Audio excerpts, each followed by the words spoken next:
minutes, of course, because of the snow moving in and come out and win like that. You got to be pretty happy about that, so considering all circumstances, and getting an 11-point win over Sterling, 48-37. They were led on Friday by let's see, on the Friday they're led. Peyton Gentry had 11, Piper Fox had 15, and Fox was on the all-tournament team there at the Sterling Invitational. So that's kind of the way things looked there on Friday, but a great bounce-back win for Scott City. The team that's maybe starting to get a little momentum here, and a win tonight could go a long ways, but facing a pretty tough Goodland Cowgirls squad here tonight as well with their length, and when they throw that 1-3-1 out there, that just, and with their length, especially up at the top, can give a lot of people problems. And so I know we're moments away from getting the starters. Of course, as I mentioned here, Scott City not only plays tonight, but they also have Thursday night at home here. It's a makeup game from 2 weeks ago against the Colby Eagles. And then we'll go to Hugoton on Friday night to take on the Hugoton Eagles. And then next Tuesday, it's at Holcomb. And then next Friday, the 6th of February, it's at home against Ulysses. So that's what's coming up, 5 in a row in the GWAC. And it is a wild race coming up here for the last month of the regular season. Hard to believe we've got 4 more weeks of basketball left. Scott City has 10 more games, including tonight, and their season. We'll take a timeout, some 90 seconds, come back with your starters. This is Scott City Beaver basketball. And Shannon Stromberg sing our national anthem.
At American Also, Implement, a we 5'5" believe senior that education Allie and Cure athletics play a averaging crucial role 6.6 in points and uplifting 2.7 communities. rebounds a Our game. commitment Lauren to Linton, a supporting farmers 5'9" aligns senior, closely with the values of teamwork, averaging resilience, at around found in sports. 7.1 points and By investing 3.6 in rebounds a local game. And initiatives, Emily Gray we Stargill, a enhance 5'9" junior, individual lives at 5.8 points and strengthen 2.4 community boards a game. bonds Hope for a Bierman, brighter Libby future. Cure, Allie American Cure, Implement, Lauren Linton, and Emily Gray embedded in the Stargill past, for the committed to the future. Goodland Cowgirls. For the Scott City Beavers, coached by Justin Frone, his BDN second brought to season, you assisted by Tricia Good and Lawrence Matt Fox. Associates Realty Peyton Incorporated. Gentry, the 5'9" junior, Good and averages easy. 10.6 points and 5.5 rebounds per Elevate ball you. game.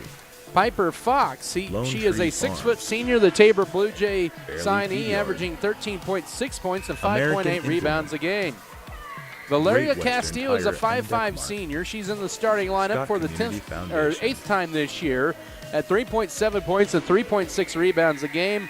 Krista Urban, the 5'6 senior, averaging 6.8 points, 3.8 boards a game. And Lily Leitner, who did not play on Friday due to some sickness, the 5'10 junior, at 7 points and 5.3 rebounds a game.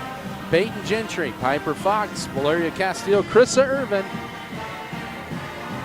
and Lily Leitner, the starting five tonight for the Scott City Lady Beavers. Other games in the GWAC tonight, you have this matchup here. You also have Ulysses hosting Cimarron, and then you have the Hugoton Eagles hosting the Holcomb Longhorns. That should be an intriguing boys game, especially tonight. And those are your starting lineups. Keys of the game presented by State Farm agent Michael Trout. Keys of the game tonight for Scott City. I think the big key is whether this defense be aggressive, attack, and find a way to outwork Goodland with the boards. They're a team that averages 24 boards a game. Scott City tonight wearing the home white uniforms as they win the tap, and we're underway. It's Peyton Gentry will lead things off with the basketball. Scott City in their home white uniforms with the navy blue numbers and letters on lighter blue trim. Goodland in those road black tops and the gold numbers and letters. Let's see. Shot clock is stuck right now, but Scott City's going to lose it, and it's turnover number one. Last time these two teams met, Scott City had 35 turnovers, and the official, Jeremy Dietz, recognizes a shot clock issue. If you have an eating disorder, the most important thing you can do as is it tell is someone stuck. You trust. We haven't had a game in 21 days. Try talking to them let's see here. 7:34 to go first quarter. It's not about shaming. And your officials tonight, Craig Walmsley. Words matter, especially when it's about someone's appearance. Jake Eicher and Tell a medical Jeremy professional Dietz. and get the help you need. As I mentioned, Scott City had 35 turnovers, a season high in the first meeting between these two. See if they can cut that down tonight. They've done a better job of cutting down the turnovers as the season has worn on, and we now have another shot clock issue here. They did not get running here, so boy. 7:25 to go first quarter. Elevate yourself and set up an appointment today with Elevate You. Located at 105 West 11th Street, here. Text or call. Of course, if you're watching on the Beaver Broadcasting Network, you'll notice something looks a little different. Where are the players sitting? Where's the scorers table? Well, they moved that actually. Today's the first day. They have it set up on the home side. All in one so wash. That's a little different here B&H than what it's been in years past. First Not on the east side, it's on the west side now, the scores table. A little bit more room where they have it set up on the other side. JNR. And so that's made a big difference Next here. Tech So Wireless. it looks a little bit more open Pioneer over on the Communications. east side where the student section sits, Red Barn where the visiting Enterprises. team sits as well. There are And places they're going to where send the people teams to the truly benches value here as they get relationships, something reset where in the distance is measured in shot acres, clock here. and So all roads lead to yeah, families on you're not one imagining mission things. Where's to the provide for players their and loved ones, everybody else, the or the community, scores table? and the world. So yeah, it's over on the west side. It'll That's take where some you'll find adjusting, us. but it'll be a good move in the Generation long after run. They're also going to generation. move the pet band eventually Farm over Bureau Financial Services. on the other side. So It's currently future. in the southwest Let's corner, protect and they're it. going to move that over Contact to appropriate the agent Berta east side Vince near and the sales student associate section. Sam Giesick and Joni Stegman today. So For O Heating and Cooling of Scott I think City we're going to go back is to a proud basketball here with sponsor of 7:25 to go Beaver first quarter. We'll see if we do have a shot Brent clock or and not. Angie take pride Goodland in helping inbound it our with Hope activities Bierman. Bounce and passes support it our in to students Allie 100%. Cure. Right now, no shot clock. They can also help Left you side with it any goes to heating and Bierman. cooling She'll needs drive that left you side. Her runner blocked by Fox. Give Fight for Rowe the Heating rebound. and Libby Cooling Cure a has, call and we get a at tie-up. 620-872-3508 And it'll stay in the possession of the Goodland Cowgirls. and see if they can help you with your needs today. With 7:16 to go now, they get it to work. 32 on the shot clock, so a little reset, and we're back getting that going underneath. Here's Bierman. Line drives it, no, and the rebound to Piper Fox for Scott City. Lady Beavers with their second possession of the game, No score. We've played nearly a minute. And now stolen away. Scott City 2 possessions and 2 turnovers here already. Bounce pass in the front court, right to Hope Bierman. Stops and pops a right wing 3 and buries it. 6:54 to go first quarter, 3-0 Goodland. Bierman drains her 11th triple of the year. You wouldn't trust a doctor to team give your that's family a shooting 27% from downtown. They've hit 55 threes this year At Circle in C their 13 Farms, games. we partnered with Beck's, America's largest family-owned 3-0 seed stoppage company, of play serving with farmers 6:54. for 5 It was working on one generations. With possession, then it got Beck's, you stuck. get more than seed. And you get so, commitment rewards, I don't early know order, what- and quantity discounts. they're with just gonna play with that flexible, one. We'll see. financing options. Circle C Farms and Inbound Beck's, in Gentry family to family, Chris Irvin. growing Scott the City future two together. turnovers BBN on is 2 sponsored possessions. by Goodland will extend their 1-3-1 zone out high. Circle C Here's Farms. Peyton Gentry drives in, gets Iron it stripped, and Insurance Scott City with their Partners, 3rd David turnover Post. in as many possessions. Norder Supply. Goodland with the ball up 3-0. Our Brothers 6:40 to Auto work Body first and quarter. Mechanic. Up top, it's Scott Libby City left Eye wing to Center. Hope Bierman. Entry feed left block, up and under R6 move. Nice Ag. move by Linton and banks it home on the left side. Farm She Bureau has her first Financial basket. Services. 5-0 Goodland. 6:28 to go Coffee. first quarter. If you're Scott City, The you're Cottages used to at Garden City. not having the shot clock after Fairleigh being at Feed Sterling is last week. dedicated Goodland, to this might be the investing in first our time this facilities year. and staff Gentry to going to provide drive the right best side. It's cut experience off, and now possible goes for to the Chris cattle Irvin. feeder, and in the end, Bounce the pass, trying to consumers get of our to product. We are Gentry. always in the market 6:10 to work purchase first corn quarter. and Lobs it other up top. commodities from To local Irvin, back to producers. Gentry, Call right our corner. office She at tries to drive the right 620-872-2111 baseline. Up top now, for current Valeria pricing. Our Castillo. dedicated employees and their Double families team. are very important to us. And now they're we going are to have a proud of their countdown. Here's children Lily that are Leitner current from the Beavers left and elbow, and individuals Scott that will City's grow on the into those board. roles in the So they're going to future. do, if Fairleigh there's Feed 10 Yard is seconds in the privileged to shot clock, they're support going to do a Scott City countdown youth from and the are honored scores to cheer on table. the Beavers. And it's 5:50 to go first First quarter. National Bank It's of Scott 5-2 City. Goodland. One Scott of the City few on the other places end, left layup that too you strong could by call Libby today here. and speak Rebound, with a Linton puts person it up and and be scores it. greeted at the There's door a with a second friendly chance face. opportunities for Come Goodland. see us at First And National Coach Bank, where Justin you Fro will will feel burn at a home. 30-second Let us timeout help with you with your 5:40 to banking go needs, first whether it quarter. be setting up a checking And account, Scott City savings trailing early account, 7-2. CD, or 3 getting a loan turnovers for that new vehicle or home for the you've Beavers been here dreaming early on, about. and have only gotten Member one shot FDIC, off. an equal housing And lender. Scott or basketball presented here by American Implement, excuse me. B&H Paving, Barley Grain. Also Beaver Creek Feeders, Beavertown FFL. Also Beef Belt Burning Farms, Shells Flowers and more. I also want to thank Circle C Farms, Clint's Diesel Repair, Decal Bayer, and Elevate You. As Scott City trailing her early 7-2 with 5.5 to go in the opening frame. Out of the 32nd timeout, it is Lady Beaver basketball. Right side, Lily Leitner as Goodland goes back in a 2-3 zone. And now Peyton Gentry loses at Scott City with their 4th turnover in 5 possessions. And that's got to frustrate Coach Furrow out of the timeout. Now Emily Gray Stargell up top goes to McKenna Schick, who entered the game for the first time. Underneath, splitting the defenders, Linton misses the runner too strong, and the rebound secured by Piper Fox for Scott City. Scott City down 7-2 here with 5:08 to go in the first quarter. With it is Gentry up top.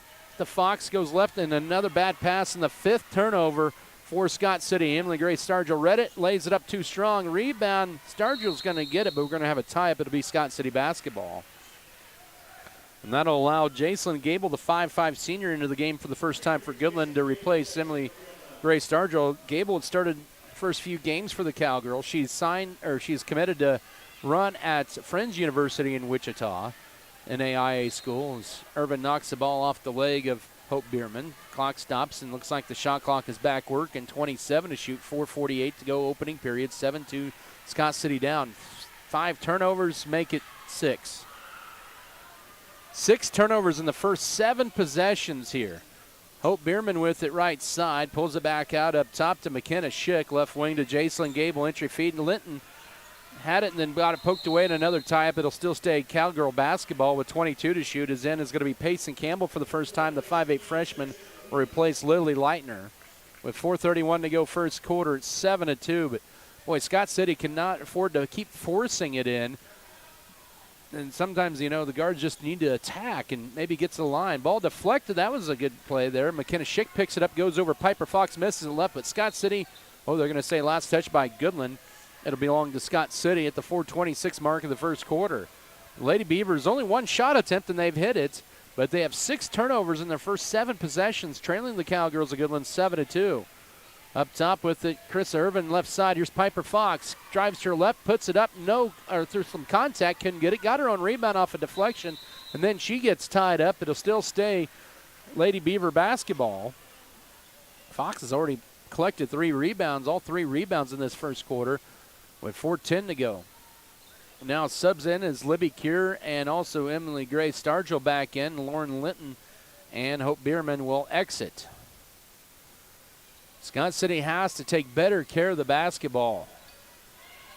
They'll lob it up top to Peyton Gentry. So we're near the midway mark of the first quarter. Crossover dribble, drives to right. Her runner through some contact. It'll bounce in. Her first basket, 7-4 at the midway mark of the first frame. So 3-point lead here for the Goodland Cowgirls. Left baseline. Here is McKenna Schick around Fox, known a late whistle and a foul, and 2 free throws coming.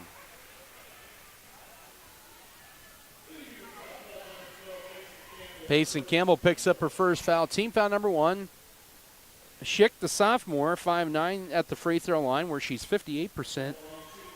As a team, Scott City is Goodland, is 61%. 8-4 Cowgirls lead it after that first one. Second free throw, also money. It's 9-4. Full court pressure applied by Goodland. Scott City looking to break it. Irvin still with it. It's worth the 3:40 mark of the first period. Gentry will split the defenders and race it across the 10-second line. Jump stop, and that's going to be, well, let's see. Jay Geiger and Jeremy Dietz talk it over on this. This might be an offensive foul. We'll see. Nope, blocking foul and 2 free throws. They're going to get that on McKenna Schicker first. Team foul number 1 on Goodland. And 2 free throws for Peyton Gentry. 5'9" junior, 67% at the line, and knocks that one home. As a team, Scott City 59%. They were pretty good at the line last week. And here's a 9-5 Scott City deficit with 3:37 to go first quarter. Second free throw also good and makes it 9-6 as Gentry has the last 4 points for Scott City. Lauren Linton and Hope Bierman back in for Goodland. Out is Allie Cure and McKenna Schick. Scott City will go to looks like maybe a 3-2 look here with 3.5 to go, or 1-2-2. Actually, it's more of a 3-2. Left baseline, corner, Stargell now to Linton. Skips it over right side out high to Jason Gable. Up top to Hope Bierman. She'll drive through the middle, loses it, but picks it back up and banks it on the right side. She has 5-11-6. That's the difference in the game. 3:16 to go first quarter. The little fortune goes the senior's way for Bierman after she lost the dribble, but picked it back up and had an easy alley to the basket on the right side. Goodland extends her 1-3-1 and a 7th turnover on Scott City this first quarter. And driving down the middle, Hope Bierman will bank it home. She has the last 4, and it's now 13-6. Clock stops with 2:55 to go first quarter. And some more shot clock issues here, unfortunately. And the love-hate relationship with technology. I think the basket will be good. It'll make it 13-6. 2:55 to work here in the first quarter. That'll allow Goodland to sub back in Allie Cure for Jason Gable. But Scott City, 7 first quarter turnovers. We got another official timeout here. Oh, they're just going to play through the shot clock horn going. Now we're going to stop. As this shot clock has had a mind of its own here tonight.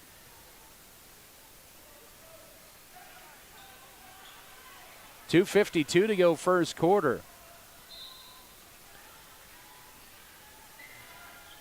Inbound up top. Well, the horn goes when the, and now underneath, backside to Lily Leitner off the glass. She has 4, and it's now 13-8, 2:40 to go first quarter. So back up top, it'll go to Linton, goes left side to Emily Gray Stargell. Back up top to Bierman at the top of the key. Back to Emily Gray Stargell for a left wing 3, and she buries it. She's left wide open, her 15-3, 16-8, 2:27 to go first quarter. Goodland starting out hot from the field here in this first quarter. They've only missed 5 shots. They're 6 of 11 from the floor. Scott City has not helped their own cause out with 7 turnovers. Piper Fox will drive the left baseline, cut off immediately, bounce pass up top. Here's Peyton Gentry, drives right side, and she's going to be called for a travel, and there's turnover number 8. That one was turnover number 8, and back over it goes to the Cowgirls with 2:05 to go first quarter. At 16-8, they're just going to play through the horn of the, I think they're going to unplug the, yep, they unplugged the shot clocks behind the baskets for the time being. Minute 50 to go first quarter, left baseline. Skip it over right side. Here's Hope Bierman out high with it. 16-8 is your score. Up top, Allie Cure will fire a guarded three, and she buries it. Boy, Goodland coming out, guns a firing, up 19-8, 90 seconds to go first quarter. That's the third triple of the period for the Cowgirls. They have opened up 11-point lead. Out high left to Peyton Gentry. Some more points off turnovers for Goodland. With it here is Chris Irvin, and she gets fouled out high. That'll be team foul number 2 on the Cowgirls. That's on Libby Kier, her first. 19-8 Goodland, 1:21 to go first quarter. 8 turnovers for the Lady Beavers so far. They are actually 3 of 4 shooting and 2 of 2 from the line. Left baseline, here's Piper Fox, holds it. Now up top it goes to Valeria Castillo. Ball deflected, trying to get into Lily Leitner. And that's turnover number 9. That's the thing with Goodland. You got to fake your passes if you're trying to get a lob it over the top of him. And then good job by Piper Fox trying to get the steal. I think she did force a turnover, and that is Goodland's first turnover. If you're going to pass it over the top of their zone defense with their length, you got to fake the pass or do a ball fake and then pass it off. Get them maybe out of a position. Payson Campbell right side. I hope she travels with an unforced error. And turnover number 10 with 54.9 to go in the opening period. So back in is Chris Irvin for Payson Campbell. Schick back in for Goodland. They have a 19-8 lead, 50 seconds to work first quarter. Allie Kier drives in, pushes the pace. Upside to Jason Gable, back up top to Kier for a 3. That one's short. Ball trickles right back to Gable. And another opportunity here for the Cowgirls. 38 seconds to work first period. Linton into right side. Schick goes around Leitner, can't get it to go, and Schick back to the free throw line as she had pinned Leitner in position underneath. That is the first team foul on Leitner. Team foul number 2 on Scott City. 32.1 to go in the opening period. So Schick back to the line. That one a little strong. Remains 19-8 Goodland as Libby Kier returns the lineup. And boy, Goodland has substituted liberally in this first quarter. About every dead ball, they bring in a new sub in. And out is Lauren Linton, the 5'9 senior.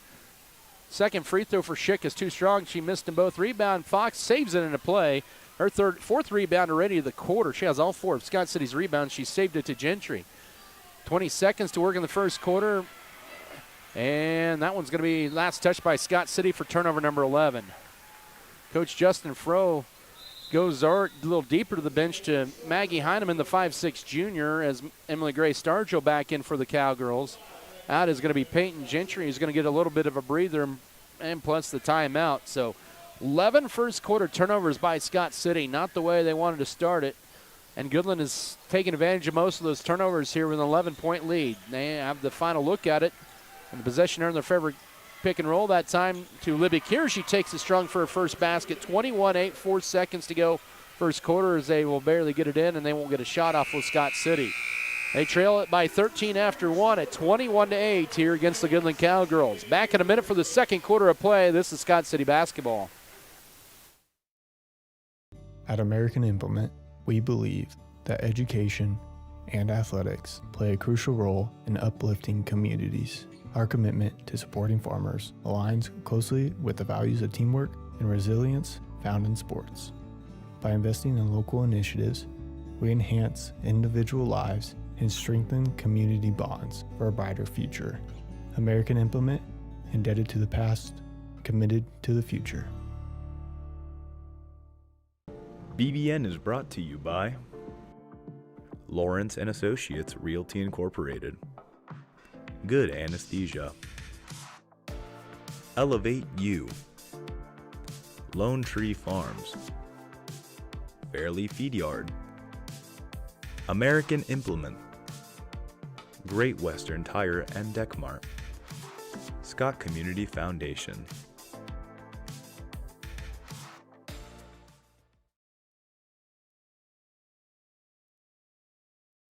Committed 11 turnovers in that first quarter. Goodland took advantage of most of those, and they shot 57%, did the Cowgirls in the field in the first quarter, leading at 21-8 over Scott City. Lady Beavers went 3 of 4 from the field, but those 11 turnovers were a very big stat here. Scott City led by Peyton Gentry with 4 points. Hope Bierman leads Goodland with 7. Goodland with the ball to begin the second quarter. Entry feeding the block. Here going around Leitner is going to be Libby Kieran. She has the last 4 for Goodland, 23-8. They're on a 10-0 run over the last 3 minutes, 7.5 to go first half of play. Left side it goes to Valeria Castillo up top. Here's Chris Irvin, and that 1-3-1 swatted back at her, and we're going to get a tie-up. Scott City will save the possession of the basketball as Payson Campbell to enter the lineup for the first time, or return the lineup, excuse me, Peyton Gentry, and now it's going to be Kinley Hickey in for the first time. Lily Leitner will exit, Chris Irvin will exit, and who else is going to check out? Maggie Heineman, 7:19 to go first half. 23-8, Goodland on a 10-0 run. Scott City with the basketball as they try to get it into Campbell. Over. Kier can't get it to fight for the rebound. It's tracked down by Hope Bierman for Goodland. Campbell had a good look, just couldn't quite finish it. Lady Beavers a little discombobulated on defense. They get set back up. Emily Gray Stargell with it out high. First minute of this second quarter, elbow right. Nice backdoor cut. Now the Kier can't finish at that time. She got her own rebound amongst the trees, and a whistle and a foul out high on Scott City. I think they're going to get Fox with her first. Yep. Piper Fox picks up foul number 1, team foul number 1 of the period. And in is Lauren Linton for Libby Kier. 23-8 is your score. A 10-0 Goodland run over the last 3.5 minutes. 6:50 to go second quarter. Around Piper Fox, turnaround jumper, no for Bierman. Rebound, here's Peyton Gentry with it as she races across. Scott City, and as that rebound to Goodland, 5-4 so far. Castile step up and launch a left wing three, leaves it short. That's the first 3-point attempt for Scott City in the game, and Bierman collects the board for the Cowgirls. 90 seconds into this quarter. Scott City on a 4-minute scoring drought, trailing by 15. Now here's Linton, turnaround jumper that time over Fox is good. She has 6. And it's 25-8 with 6:21 to go first half. 12-0 Goodland run over the last 4 minutes, and they have opened up a 17-point lead. Sitting in their zone there, right corner to Piper Fox. Fox holds it. Now we'll get it to Peyton Gentry, who's bumped out high by Lauren Linton. That is her first. Team foul number 1 of the quarter. 6:05 to go second period. So in case you're joining us here late, the shot clocks are not working here. They've shut them off, in fact, here. So in for the Cowgirls for the first time is the 5'8 sophomore Ellie Everett, averaging 1.9 points a game. I think they're going to be counting from the scores table, the shot clock, or keeping it track of the 35-second shot clock there. Nice cut underneath. The Fox puts it up through some contact. Couldn't get it. Ball's loose out high, and Kinley Hickey will get tied up, though. But a good effort nonetheless, and it'll be Goodland Cowgirl basketball. Scott City hasn't been able to find a bucket in now 5 minutes here.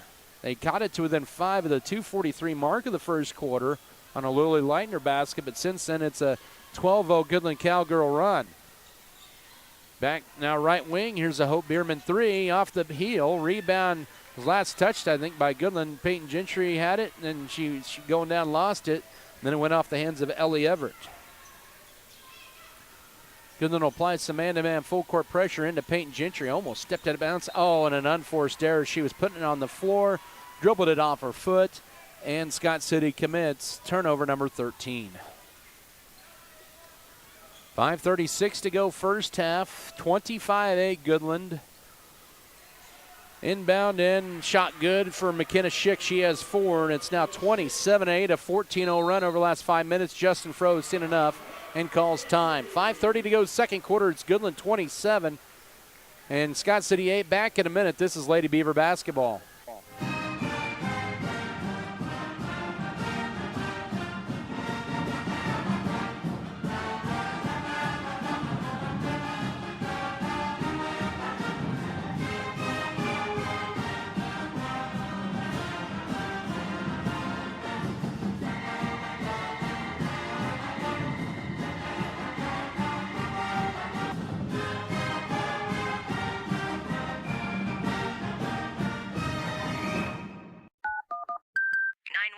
What's your emergency? This is Circle C Farms, and we got a major situation. Farmers are getting more than just high-quality seeds with Beck's hybrids. There are commitment rewards. Sir, slow down. Is anyone in danger? danger? Only if they miss out on early order and quantity discounts and flexible low-rate financing options. Sir, that's not exactly an emergency. Are you kidding? Around here, that's big news. Well, sounds like you're not just planting seed, you're planting a future. Circle C Farms and Beck Seeds. More than seed. It's family and growing your future.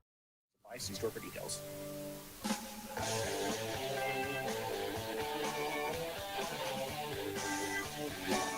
(27-8), a 14-0 Goodland run over the last 5 minutes. Scott City has not scored, and now it's approaching here a little over 5 minutes. 5:18 to go first half. It's been a 5.5 minute drop. Campbell tried to end that. She put it on the floor in the paint, and turnover number 14 on Scott City. Here's Allie Keir racing it. Now left corner to Hope Bierman for a three. Good. Making an 17-0 run. 30-8. 5 minutes to go first half. Goodland shooting north of 50% as they put in their 1-3-1 out of that three-point make. Kinley Hickey with it up top and then tried to bounce it around Everett. We got a pushing foul out high on Ellie Everett. That's her first. Team foul number 2 of the quarter, excuse me. Well, if they did it of the half, it'd be team foul number 4, but it's team foul number 2 of the quarter. As Lily Leitner and Carissa Irvin return in, Hickey and Campbell exit. 4:51 to go first half. Scott City down 30-8.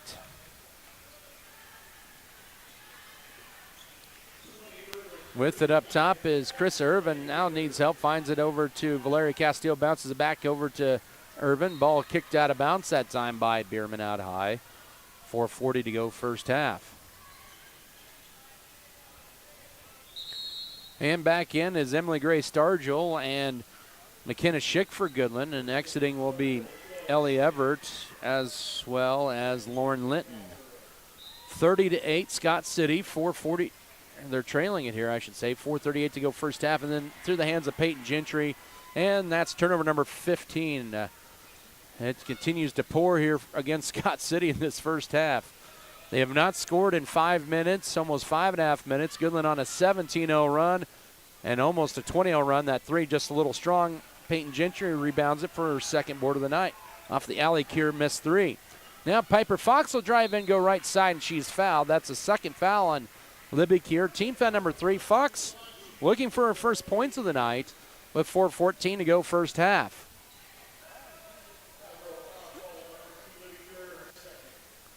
The Keir in foul trouble. That's Libby Keir. 2 free throws, and Fox leaves that one short, and Scott City can't buy a point here. Maggie Heineman in for Peyton Gentry. Allie Keir checks out.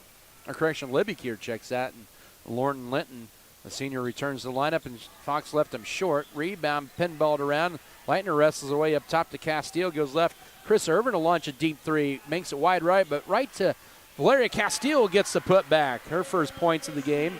30-10, 4 minutes to go first half. Much needed basket for Scott City. Couple offensive boards that time.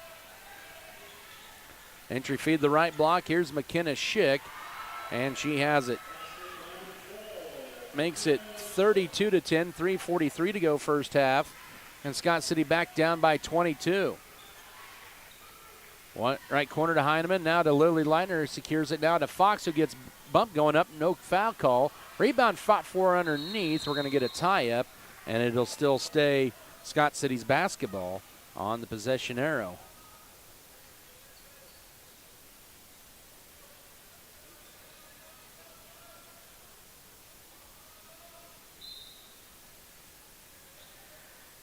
And inbound into Fox, gets it at Maggie Heineman, almost lost it out of bounds, picks it up right corner to, it goes. Here is Castillo, now to Lily Leitner, 3:20 to work first half, back up top.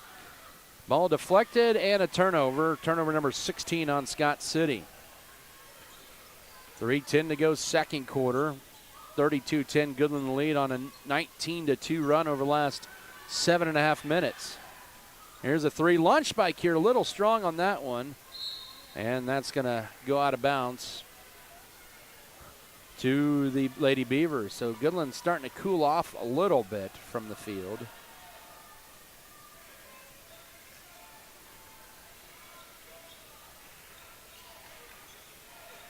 .250 to go second quarter. Irvin pulls up and is fouled in the act of shooting. That'll be team foul number 4 on the Cowgirls. Jason Gable, who returned the lineup, picks up the foul at first. Scott City 2 of 4 at the line here in this first half. Irvin looking for her first points. She's 57% at the line this year, 8 of 14. First of the 2 free throws is good, makes it 32-11. 2:48 to go as Peyton Gentry enters for Maggie Heineman. Also back in is Hope Bierman, and for the first time is Hayden Short, a 5'5 junior. Second free throw for Irvin is good as well. She has 2. Scott City now 4 of 6 from the line, trailed by 20 with 2:45 to go first half at 32-12. Goodland with it out high, left wing. That's Short with it. And now up top to Emily Gray Stargell. Stargell to Bierman, back up top to Stargell, left wing to Hayden Short. Now back up top to Emily Gray Stargell, right wing to Hope Bierman. Skip it over left side. Here's a 3 on the way, and it's in for Hayden Short, her third 3 of the year, and it's 35-12 with 2:20 to go first half. Goodland has made 5 triples in this first half, and they have opened up a 23-point lead. 2:13 to go second quarter. Fox with an answer back 3, a little strong. Rebound backside. Here's Peyton Gentry, their third board. And now Valeria Castile with the basket for 2 from about 17. And Scott City 35-14 deficit, 2 minutes to go first half. Scott City's done a good job rebounding. Here's a 3 up top, good for Schick. Her second 3 of the year, and it's 38-14. When it rains, it pours. Goodland wants a 30-second timeout with 1:53 to go first half. And they lead it now 38-14.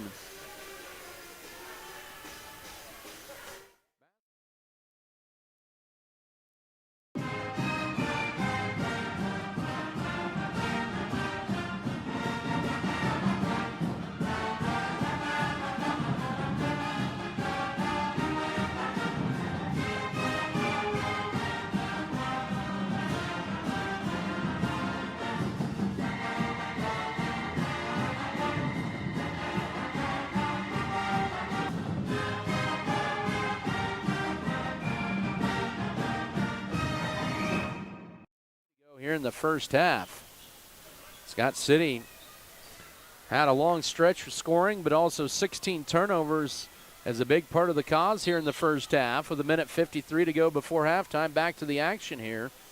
Scott City's basketball. In the front court, Chris Irvin bounce pass up top to Valeria Castillo, holds it.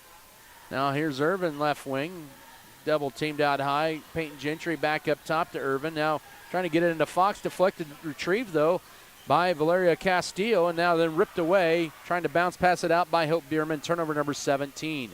90 seconds to go first half, 38-14. Goodland's defense has just been stifling, knew they would be here, and they've really given Scott City a lot of fits here in this first half. Minute 18 to go up top, Hope Bierman. But Goodland has hit 6 triples tonight. Stargell with it out high. They're working around the perimeter to Hope Bierman. Minute 8 to go first half, right baseline. Linton now back up top to Bierman. She has 10 points. And now 3 in the left wing, and another one down for Stargell. And it's 41-14 with 58 seconds to go first half. Goodland unconscious from downtown. They have hit 4 out of 5, make that 4 out of 8 in this second quarter. They've hit 7 in this first half. Into Gentry, left block, double team, throws up a wild shot, couldn't get it to go. A little bit pinned underneath, and the rebound, Hope Bierman for Goodland. Scott City down 27 points with 30 seconds to go first half at 41-14. And then Gentry knocks it out of the hands of Hope Bierman in front of the Scott City bench. It's back in as Kinley Hickey and Payson Campbell for Scott City. Chris Irvin and Lily Leitner exit. Goodland will bring back in, I believe it's Allie Kier and also Libby Kier. And 25 seconds to go first half. With it out high is Emily Gray Stargell. They have hit a bunch of threes here in this first half. Helped their 41-14 lead. They're on a 20-6 run in this second quarter. They led 21-8 after 1. They went on a 17-0 run in about a 5-minute stretch in the first half. Entry feed into Kier, knocked out by Fox. 7.2 to go first half. There's 4 seconds on the shot, 4 to shoot for Goodland. Bounce pass in, and Linton gets fouled going up. She'll get 2 free throws with 6.1 to go first half. A nice inbounds play. Team foul number 2 on Scott City in the quarter. They're going to get Payson Campbell with her second foul. She has 2 of Scott City's 4 fouls and 2 free throws for Linton. First one is knocked down. She had her career high of 16 a year ago in this building against Scott City. She has her 7th point of the night, 42-14, and a 43-14.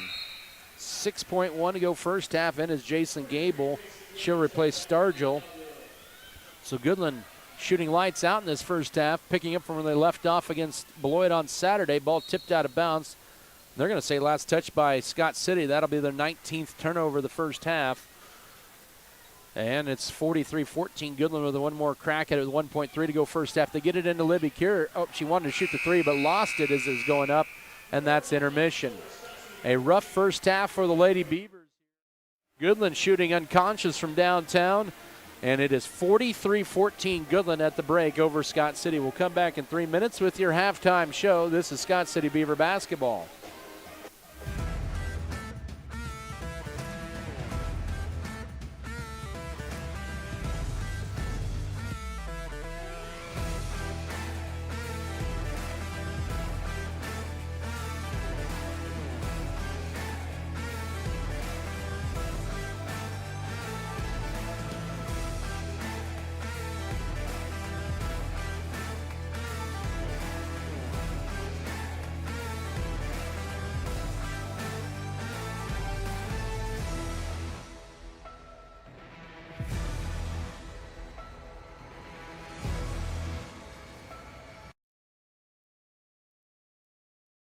It's time to talk about it.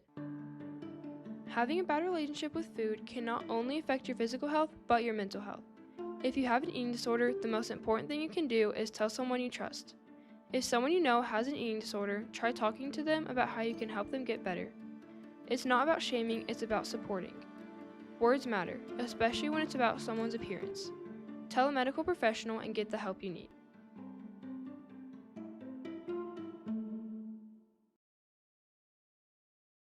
Are you struggling with low energy or just not feeling like yourself? Do you need to make time for self-care and rejuvenation? Come see us at Elevate You. Elevate You is a hometown medical spa that offers a relaxing environment. We offer aesthetics such as Botox and are your comprehensive source for lab draws, injectable and IV therapies, weight loss consultation, and hormone treatment for men and women. Elevate yourself and set up an appointment today with Elevate You. Located at 105 West 11th Street in Scott City, text or call 872-7675 or find us online at elevateyoumedspa.com.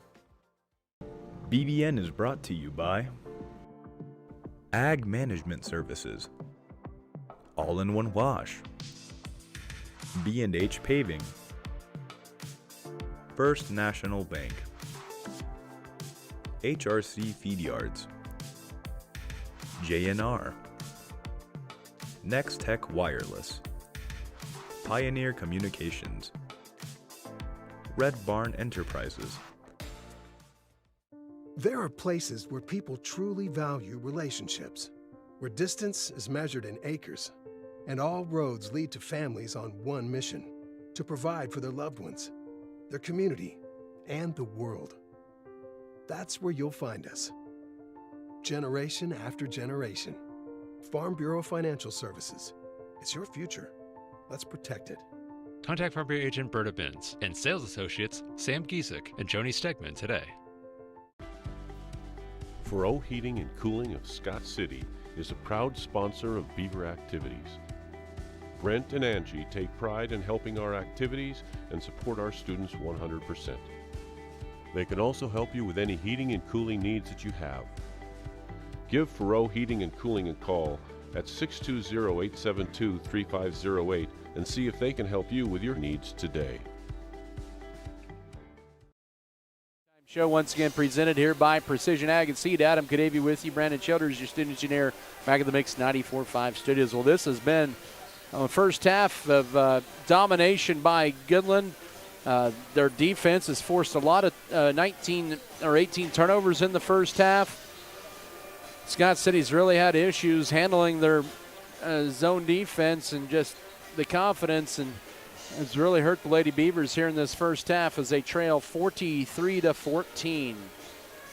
Take a look at the first half scoring here. First for the Goodland Cowgirls, they were led by Hope Bierman with 10 points, 9 by McKenna Schick. She had 7 of those in the second quarter off the bench.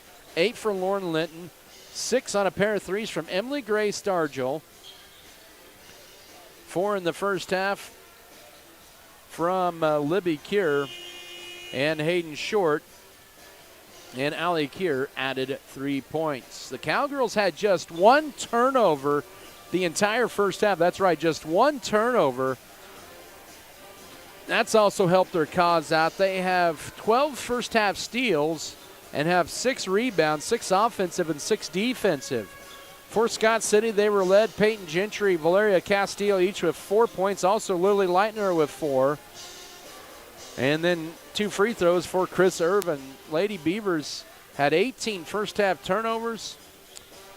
They had a total of 9 rebounds unofficially, 5 defensive and 4 offensive. 4 fouls for Scott City in the first half, 6 for Goodland. We'll come back in 3 minutes. The rest of your first half stats, Goodland with a 43-14 halftime lead over the Scott City Lady Beavers here in GWAC play. Back in 3 minutes, this is Scott City basketball.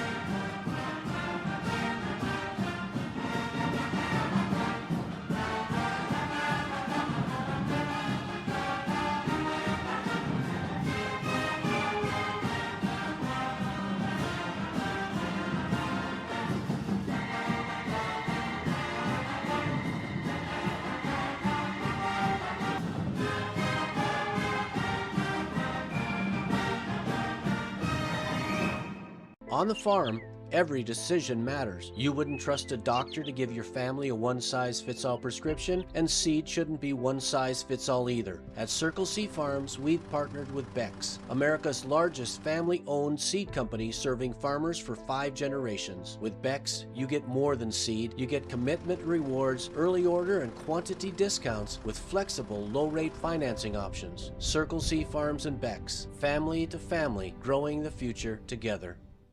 BBN is sponsored by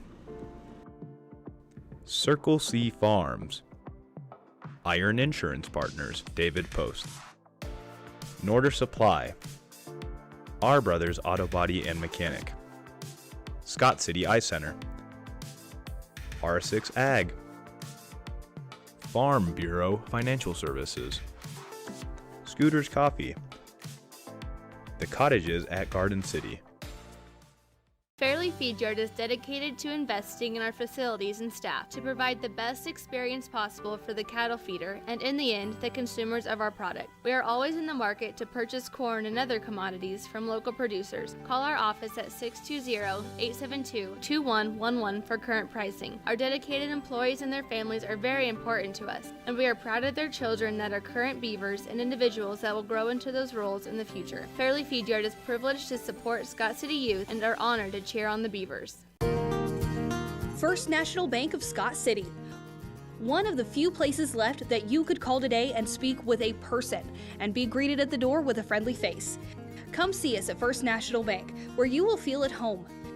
Let us help you with your banking needs, whether it be setting up a checking account, savings account, CD, or getting a loan for that new vehicle or home you have been dreaming about. Member FDIC, an equal housing lender.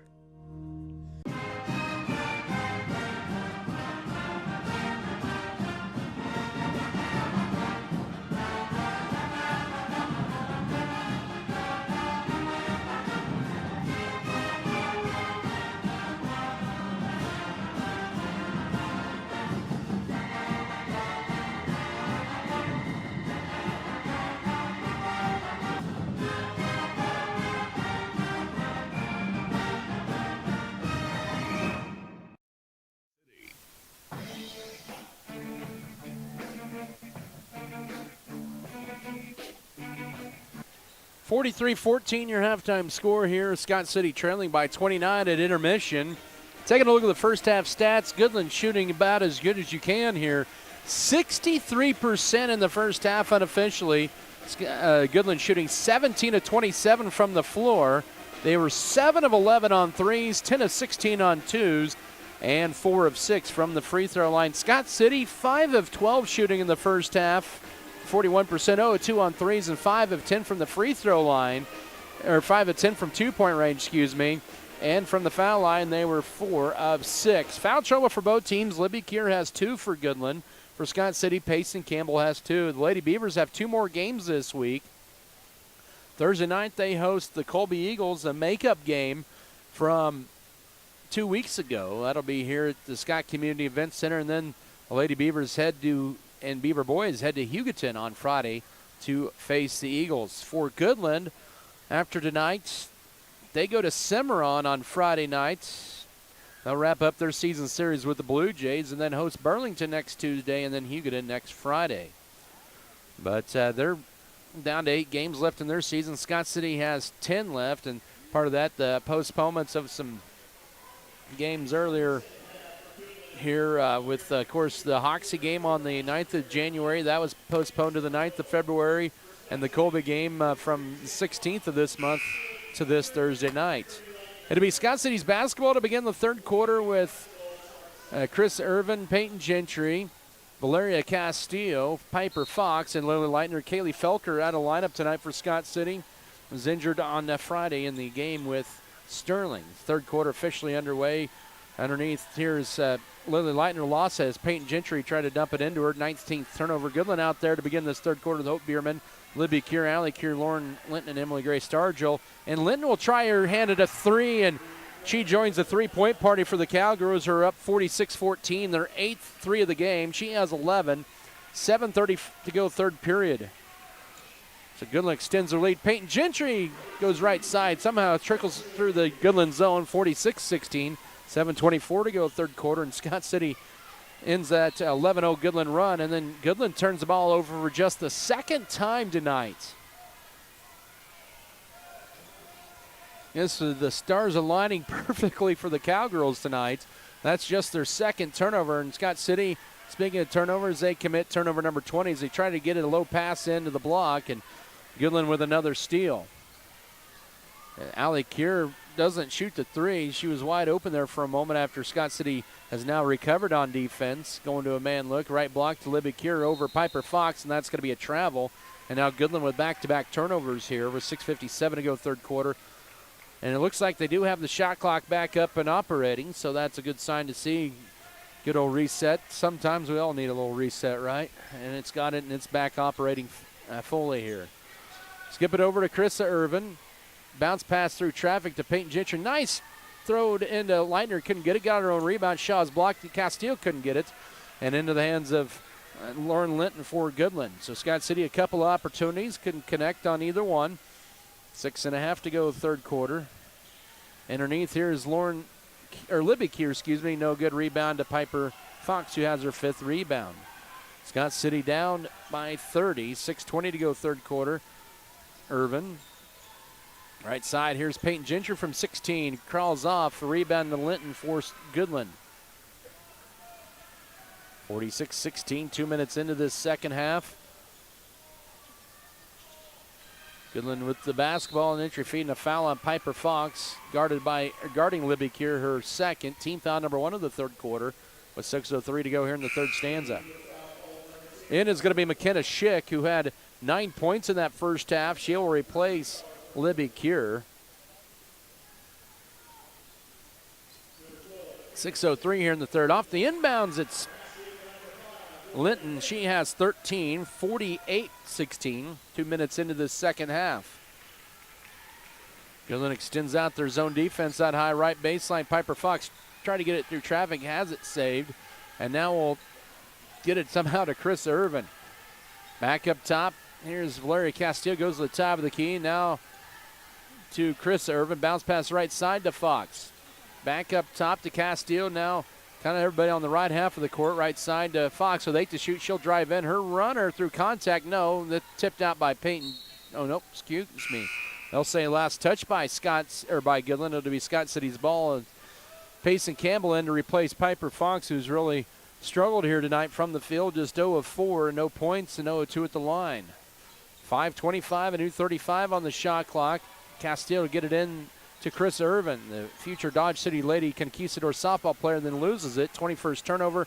Hope Bierman back the other way. She'll put up a tough wild shot, too strong, but right there to rebound it was Schick. And we're going to get a tie-up after the rebound, and it'll stay with the Cowgirls with 5:14 to go here in the third period. Scott City down 48-16. Goodland red hot from three-point range, and Peyton Gentry will kick that one out of bounds. Good rotation on defense there as Kinley Hickey returns to the Scott City lineup. She will replace Krista Irvin. 5:14 to go here in the third. 48-16 Goodland with the lead. They were up 43-14 at the break.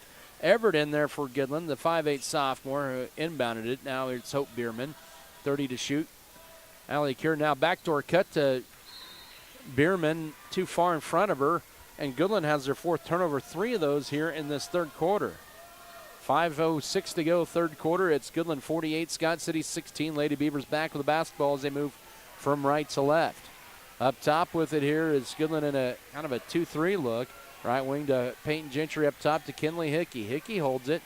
Back over right side to Gentry. Bounce past it. Leitner bobbles it, picks it back up. And now she'll just throw it up. Couldn't find anybody. No good. Rebound, Payson Campbell with it.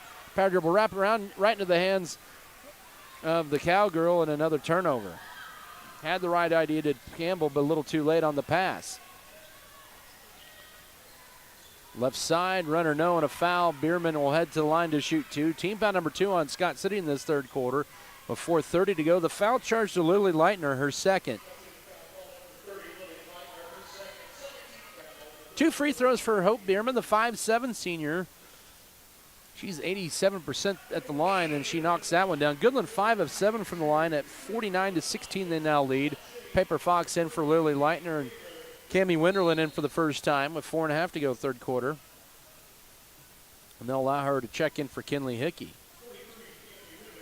Hickey made her varsity debut at Goodland. Scott City was missing 3 starters. The second free throw short. Rebound, though, to Linton. And the Cowgirls in another possession, and Allie Kier up top misses a 3, and we've got a whistle and a pushing foul on Goodland, they'll say, says Jeremy Dietz. I think they're going to get that. Lauren Linton, their second. Team foul number 1 of the quarter. 49-16 Goodland, 4:23 to go, third period. As back in is Jacelyn Gable for Hope Bierman. Now ball deflected and a 20-second Scott City turnover. The midway mark of this third quarter. Left wing to Jacelyn Gable. Up top now to Ellie Everett. Goes right side over to Allie Kier. Kier looking to feed it in. Good defense by Gentry up top. May have gotten away with a foul. Up top now to Linton with 15 to shoot. And then we got a kick ball before the foul. 3:49 here in the third quarter.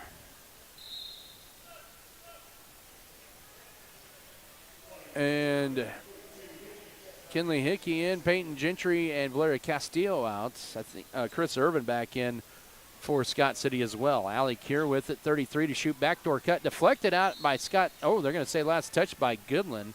That's going to be their 5th turnover, and 4 of those have come in this second half. 49-16, Goodland on a 6-2 run in this third quarter. 3:35 to go. Right side, it's Cammie Winterland up top to Kinley Hickey. Hickey, one dribble goes to her left to Chris Irvin. Irvin into Piper Fox, drives her right now to Hickey. She'll try one from 17, leaves it short, tipped around, and Irvin hits the deck there, and Goodland gets the rebound in the hands of Ellie Everett. Boy, a lot of contact there, but no foul call. They let it play. They've been consistent on that. They've been pretty good tonight. And now with it here is McKenna Schick. 3:10 to go, third period. Up top to Allie Kier. Lauren Linton holds it. Now back up top to Kier. 49-16 Cowgirl lead as they're patient with it. 3 minutes to go, third stanza. Linton tried to drive in, stripped out of there, and Irvin had it last, and she's going to be, Scott City's going to be the last to touch it, I believe, with 7 to shoot. Good hustle trying to get the ball. Hope Bierman and Hayden Short will check in for Goodland out as Chris Irvin for Scott City. Back in as Payson Campbell for the Lady Beavers. I wonder, through that contact, Irvin got a little dinged up there. She's talking with Coach Fro. 7 to shoot. 2:57 to go third, or 2:54, excuse me, to go third quarter. Now 3 seconds. With it here out high is Everett, and Goodland's going to have a shot clock violation. That's a shot clock violation, turnover number 6. 49-16, so the scoring is kind of subsided here in this third quarter. really for both teams. Left side to Valeria Castillo. Now up top here is Kinley Hickey, goes right side to Cammie Winterland, bounce pass short corner right to Piper Fox, backside too high for Castillo, turnover number 23. 2:31 to go, third quarter. That was one I thought maybe Piper might take a shot on, but you can tell being scoreless tonight has really kind of knocked her confidence down a bit. The ball's loose out high, picked up by McKenna Schick. Now to Hope Bierman. 15 to shoot as Bierman blows by 2, goes up. Oh, she scored it and is fouled. That just kind of summarizes the night for Scott City. Bierman with her 13th point makes it 51-16 with 2:11 to go, third quarter. Team foul number 3 on Scott City.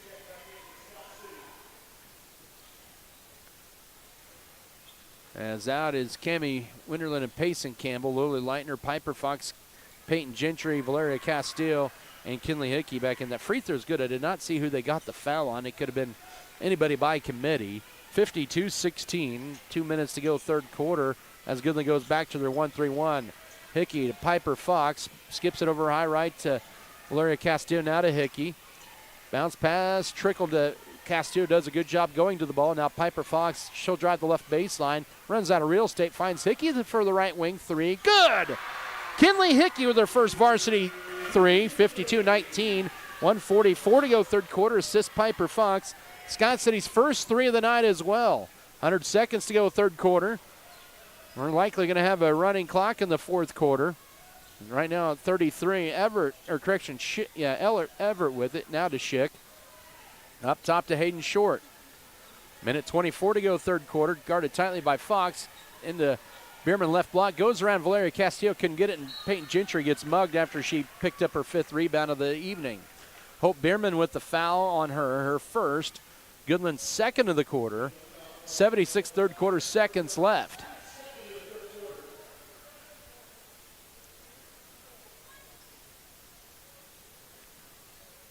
(52-19) your score. Don't have a lot of scores across the league. Ulysses girls lead Cimarron 19-16 at the break.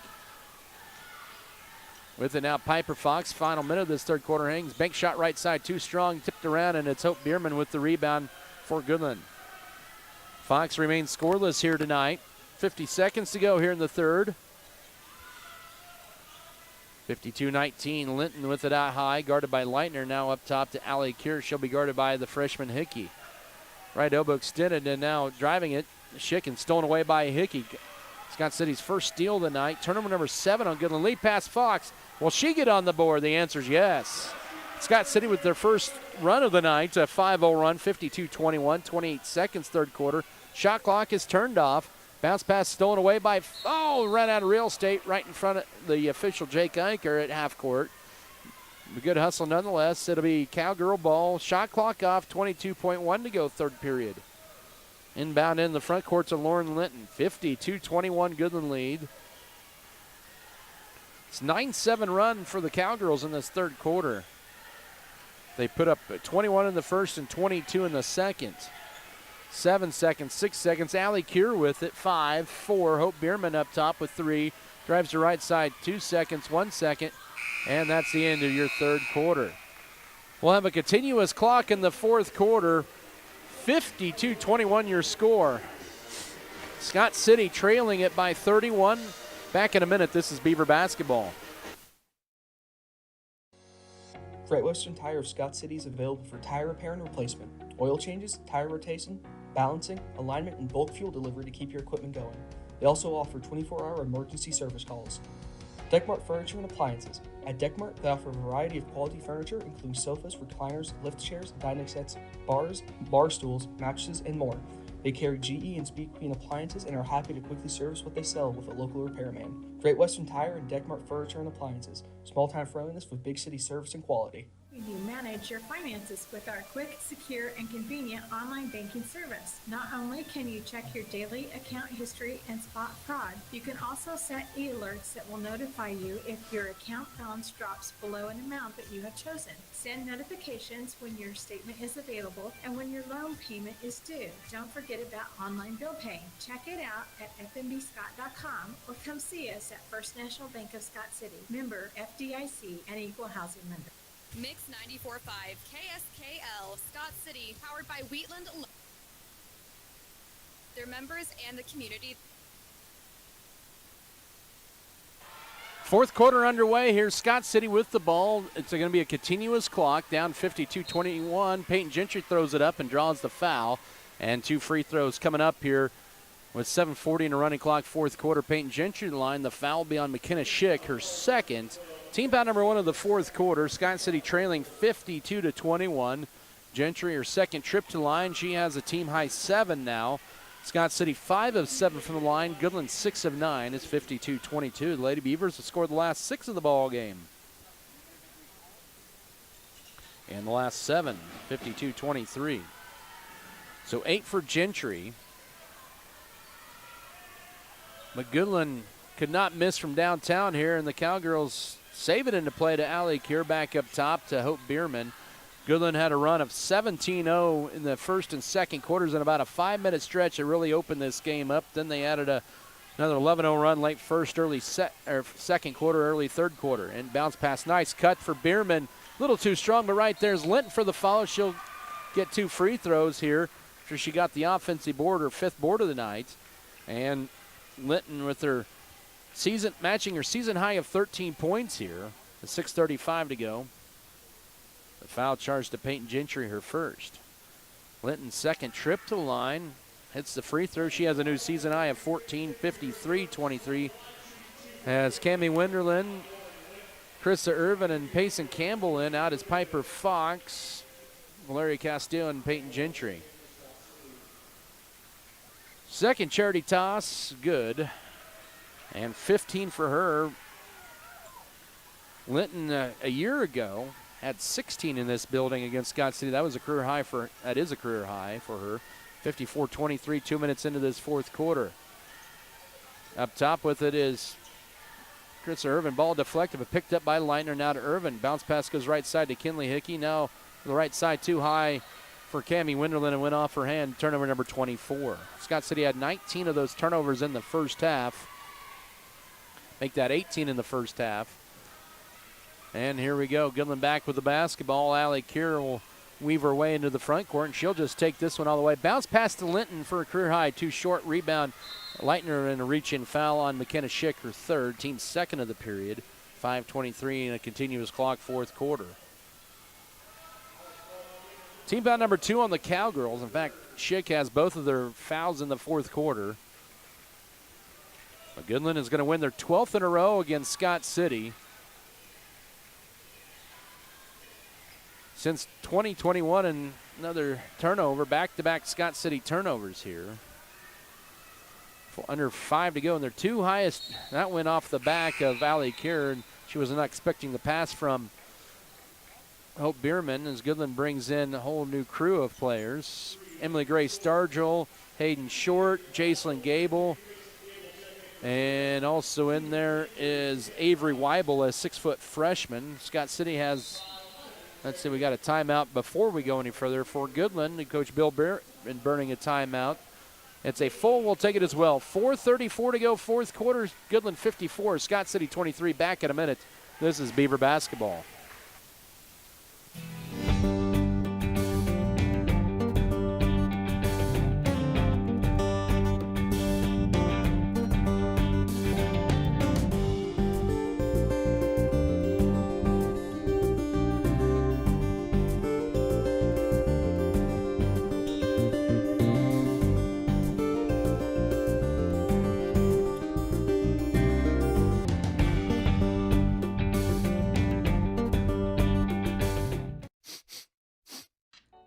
We've all been there. The moment you realize the smell might be you. Stress sweat, long day sweat, it's hot outside sweat, they all give the same impression.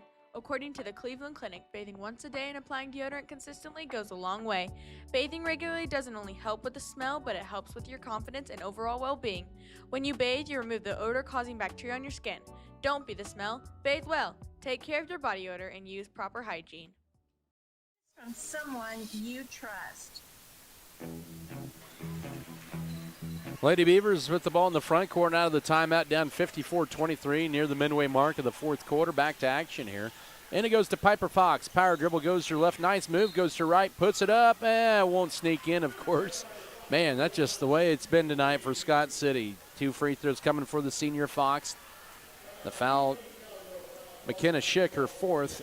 She's picked up 3 of her 4 fouls in this fourth quarter. 4 minutes to go. Piper Fox looking to redeem herself at the foul line and short arms that one. She'll get another one. Just 2 points for her. Back in, in for the first time rather, Margot Carmichael, a 5'5 sophomore, and Ellie Everett returns to the Goodland Cowgirl lineup as well. And some of the starters are going to be done for the night. Second free throw, Fox, she gets that one to sneak in, her third point, 53-24. 3:40 to go, so Scott City avoids the season low of points. On the other end, a layup for Ellie Everett is good, 55-24. 3.5 to go, but this is going to be their biggest margin of defeat by a wide range here. Underneath here's Fox, and she leaves that one short as she went to her left on that one. The rebound, Everett, tie up, we got a foul instead. All right. Peyton Gentry picks up foul number 2. Team foul number 2 of the quarter, on Scott City after the rebound.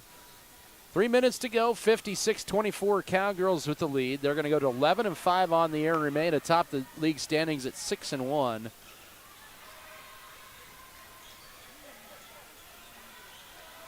Scott City's going to drop to 5-7, and they can't get back to 500 after they had an opportunity once again on Thursday night. Pace Campbell, tight defense on Schick out high. Good defense, and she forces the pass off to Hayden Short, 10 to shoot. 2.5 to go in this one. Now with it is Ellie Everett trying to go around Gentry. 3 seconds left baseline. Bounce pass deflected, picked up, and Weibel will get it up. Can't get it to go. Rebound, fought for underneath, and we're going to get a holding foul on Scott City. Team foul number 3 of the fourth quarter on Scott City. Payson Campbell picks up her third foul with 2:15 to go. As it'll be Carmichael to inbound it in, lost by Weibel, and here's Scott City with numbers. Lead pass to Piper Fox, and she'll lay it up and score it from Valeria Castillo, 56-26, minute 53 to go.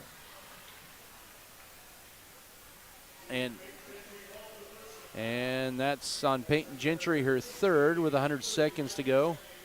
Also in for Scott City, you get Hickey, Leitner, Fox, Steele, and Gentry's going to stay in. Coach Bill Bierman goes deeper to the bench. Riley Martin, a 5'6 junior.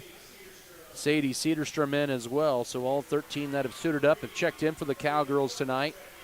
They have not lost in this building to Scott City since 2020, the very first game in this building. And Goodland's going to throw it into the backcourt, and that's going to be over and back. They'll say it was touched initially. 70 seconds to go.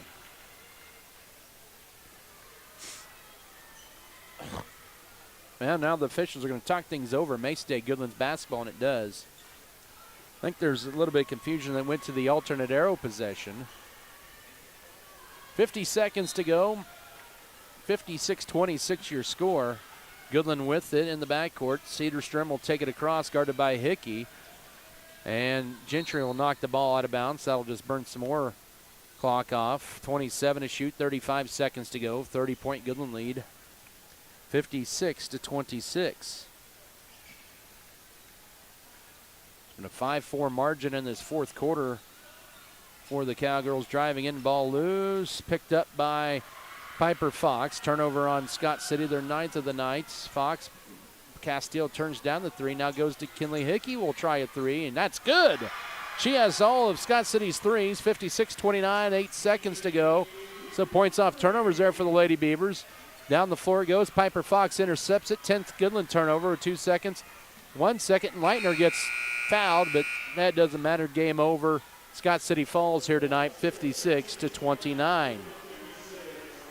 Lady Beavers fall to 5-7 on the year, 2-3 in the league. Goodland 11-5, and they remain atop the league standings at 6-1. Post-game coverage to commence in 3 minutes. This is Scott City Beaver basketball. We've all been there. The moment you realize the smell might be you. Stress sweat, long day sweat, it's hot outside sweat, they all give the same impression.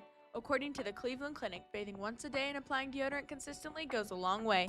Bathing regularly doesn't only help with the smell, but it helps with your confidence and overall well-being. When you bathe, you remove the odor-causing bacteria on your skin. Don't be the smell, bathe well. Take care of your body odor and use proper hygiene.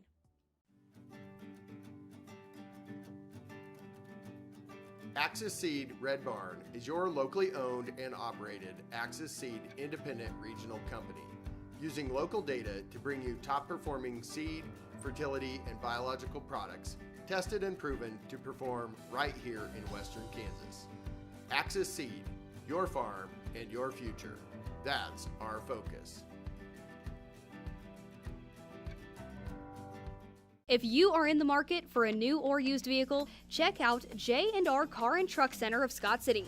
J&R Car and Truck has a fully trained service and parts staff for repairs on most makes and models of vehicles. Locally owned and operated, J&R Car and Truck Center provides new and used vehicles in stock and ready to be delivered. Stop on in and check out jrcarandtruck.com for your next vehicle. J&R Car and Truck Center, your Chevrolet and GMC dealership in Scott City. BBN is sponsored by Vogelmore Family Farms, Western State Bank, Scott Co-op, Scott County Hospital, Chaplain Real Estate, State Farm, White's Food Liner, Backyard Blooms and Garden Center,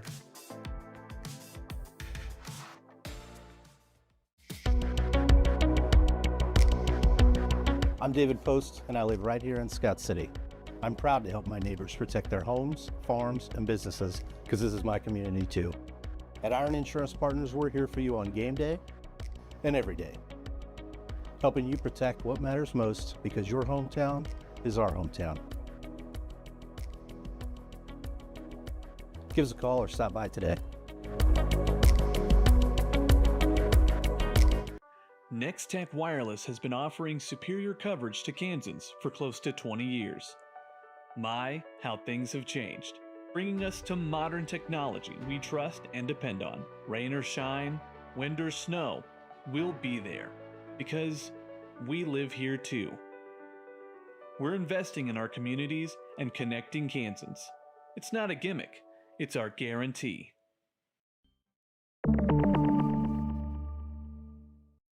The dedicated team at Norder Supply is passionate about assisting our customers in achieving maximum net return per acre. That is how we define our success.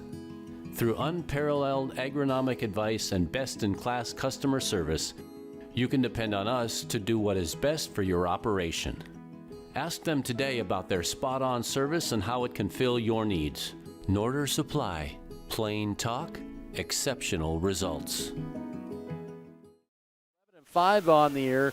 They've won their last 3 ball games. Goodland is now 6-1 in the league. Scott City drops to 5-7 on the year and 2-3 in conference play. Well, this one is pretty much all Goodland from the beginning. They would pull out to a 21-8 first quarter lead. They went on a 17-0 run over a 5-minute stretch of the first and second quarters.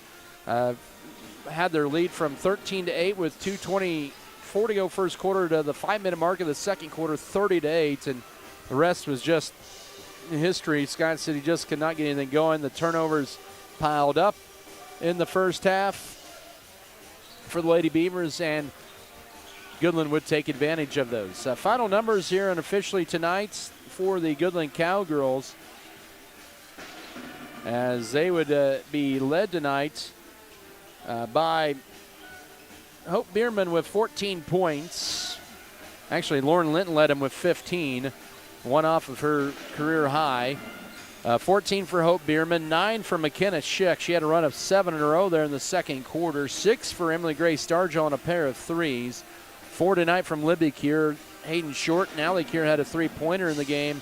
And 2 points for Ellie Everett for the Cowgirls. They would finish with 10 turnovers. 9 of those were in the second half. They had 17 steals, and they fouled 10 times tonight. And they had 9, 10, 14 rebounds total. For Scott City tonight, it was 8 for Peyton Gentry, a new career high for Kinley Hickey with 6 on a pair of threes, hit her first 2 varsity threes of her career. 5 tonight from Piper Fox. She had all those in the second half. 4 for Valeria Castillo and Lily Leitner, and 2 tonight from Chrissa Irvin on a pair of free throws in the second quarter. Scott City would have 25 turnovers, their second high of turnovers this year. 7 unofficially, 5, 10, 11, 12, 13 rebounds for the Lady Beavers unofficially. But they would also have 5, 10, about 13 fouls and just a couple steals tonight. As Goodland was pretty dominant here tonight, leading this one wire to wire, led by as many as 36 in the game, and end up winning 56-29. Let's take a 2-minute break, or let's come back in 1 minute. Actually, we'll come back with the boys pregame with head coach for the Scott City Beavers and Brian Gentry. We'll come back in 1 minute. And sometime we'll get Coach Justin Froh as well with his post-game comments. Lady Beavers fall tonight 56-29. Back in a minute. And before we go to a break here, I guess we can run down some final scores across the GWAC. I think we got them all in. All but one, I should say. Holcomb girls beat Hugoton 59-39. Colby lost to Garden City on the road tonight 49-36. Last check, it was the Ulysses over Cimarron 19-16 the break. Let's come back in 1 minute, actually. Make it a 1 minute break. We'll come back with Coach Brian Gentry pregame boys interview. This is Scott City Beaver basketball. 27 million people in the United States have vaped. To put that into perspective, if they were their own state, they'd have the third highest population. 1.6 million of those people are teens. In 2019 alone, there were over 2,800 hospitalization cases and 68 deaths. According to the American Lung Association, the nicotine in most e-cigarettes is highly addictive and can cause damage to developing brains, affecting attention, learning, and impulse control. If you or someone you know is vaping, you stop immediately. Security State Bank is proud to walk alongside our neighbors and one season at a time. From the first seed in the spring to the long days of summer and the final push of harvest, every acre we manage, every partnership we honor, grounded in one simple promise: do what's right for the land and the people who depend on it. VFF. Many families, one farm.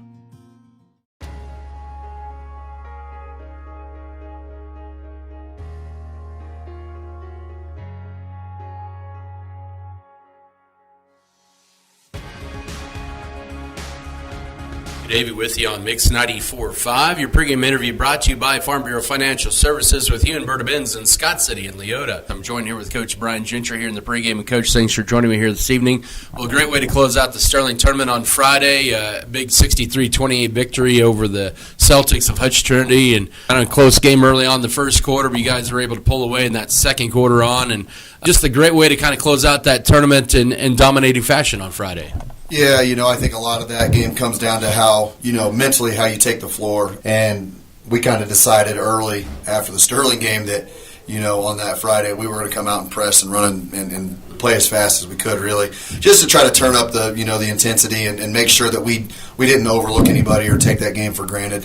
So I thought our guys did a really good job of coming out, really pushing the tempo. Still could have been better in some certain, aspects, but we shot the ball really well. And a lot of that was because of the pace we played at, and we were getting those kicks that we talk about, and Junior got really hot, and that kind of led to everybody else as well. Talked about the pace and pushing it here. That was kind of a prime example of what you wanted to see from your team here, and how do you get them to kind of parlay that into tonight and even down the stretch here for the rest of the year?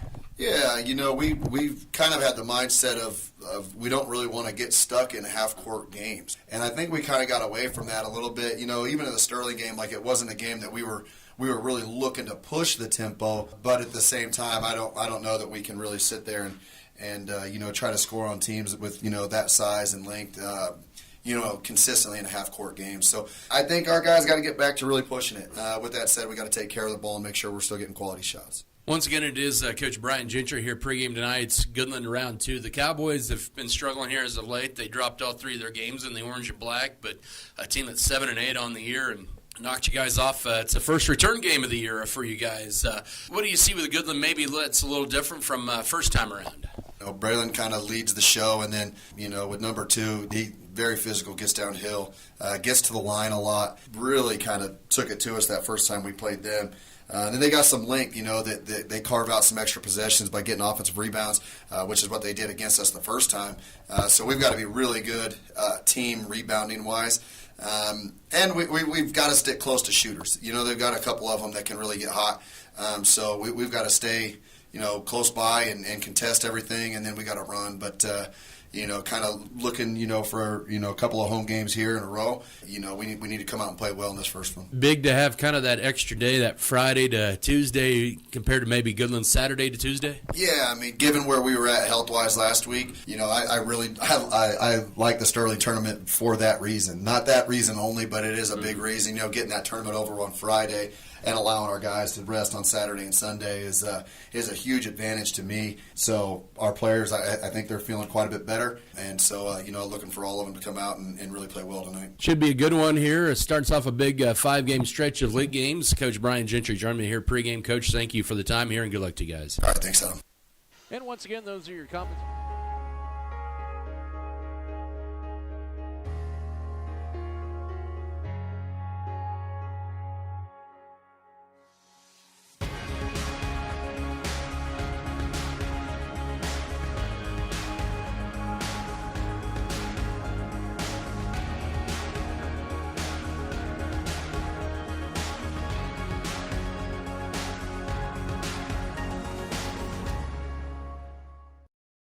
Tip, we didn't show up from the tip, and we did not communicate, we did not hustle, we did not sprint, especially in the first half.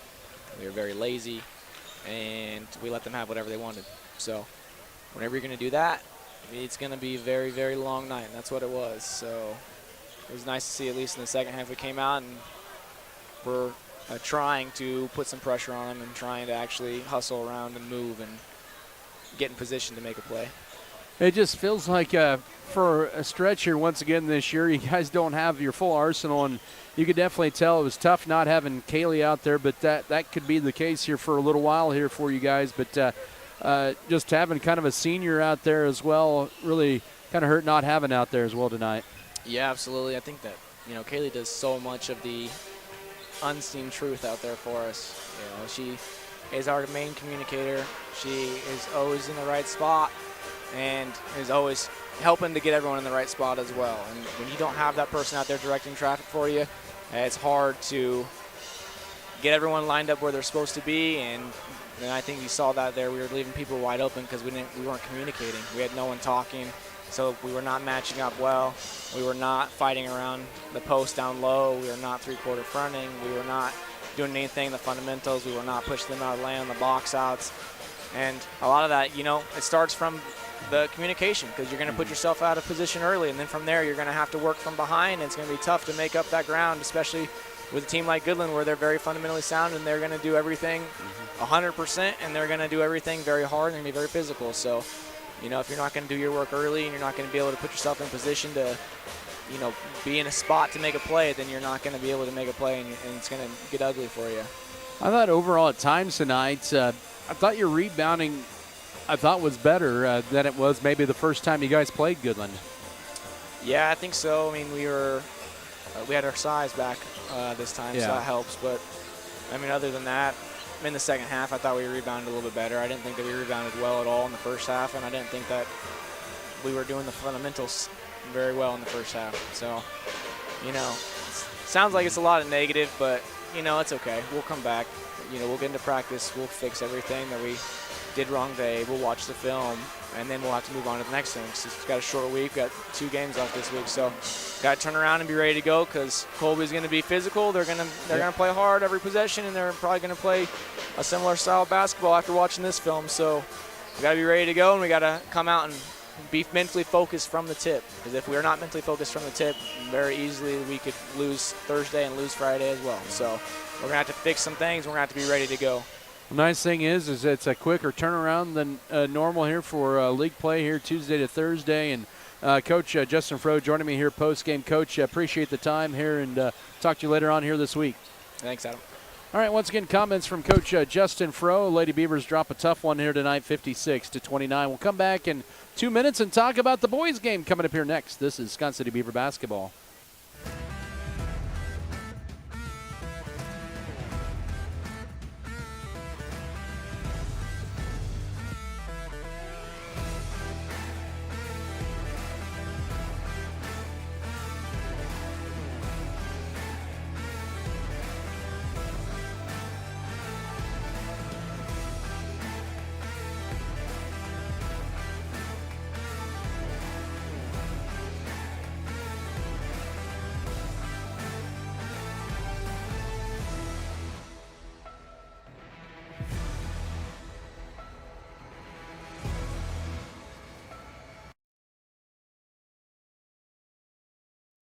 At American Implement, we believe that education and athletics play a crucial role in uplifting communities. Our commitment to supporting farmers aligns closely with the values of teamwork and resilience found in sports.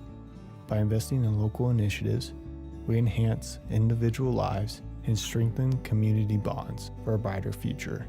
American Implement, indebted to the past, committed to the future. BBN is brought to you by Lawrence & Associates Realty Incorporated, Good Anesthesia, Elevate You, Lone Tree Farms, Fairleigh Feed Yard, American Implement, Great Western Tire and Deck Mart, Scott Community Foundation.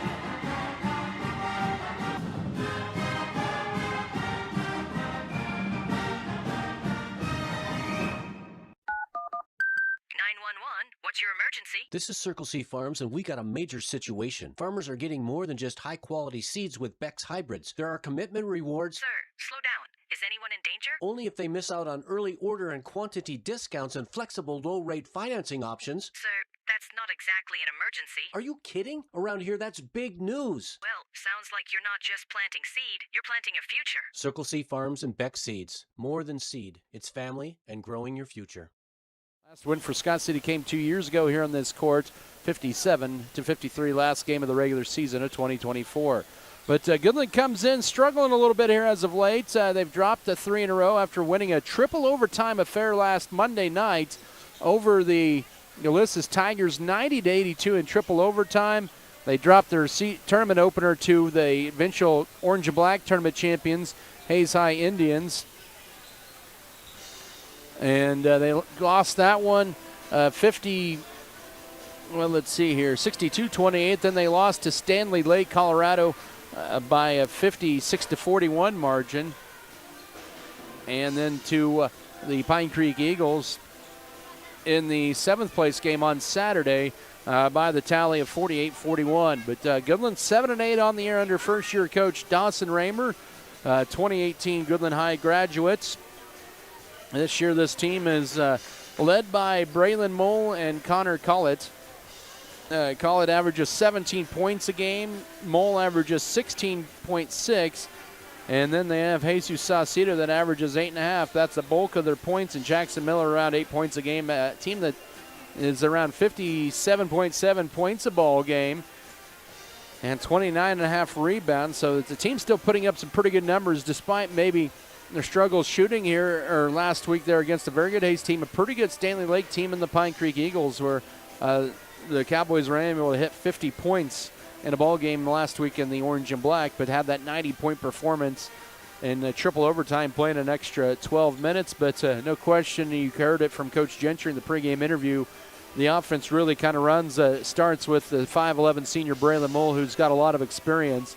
He had 12 points on Saturday against Pine Creek, but team that has some pretty good shooters, especially pretty good guard play. Connor Collett's already attempted 118 free throws. He's a player that loves to go downhill and get underneath and play very physical, and he gets to the foul line quite a bit. As I mentioned, 81 out of 118 on the year at the foul line. Scott City, after their lowest point total and getting blown out by a very good Sterling team, 69-34, a team that's is a very good team and probably a heavy favorite to win Class 2A.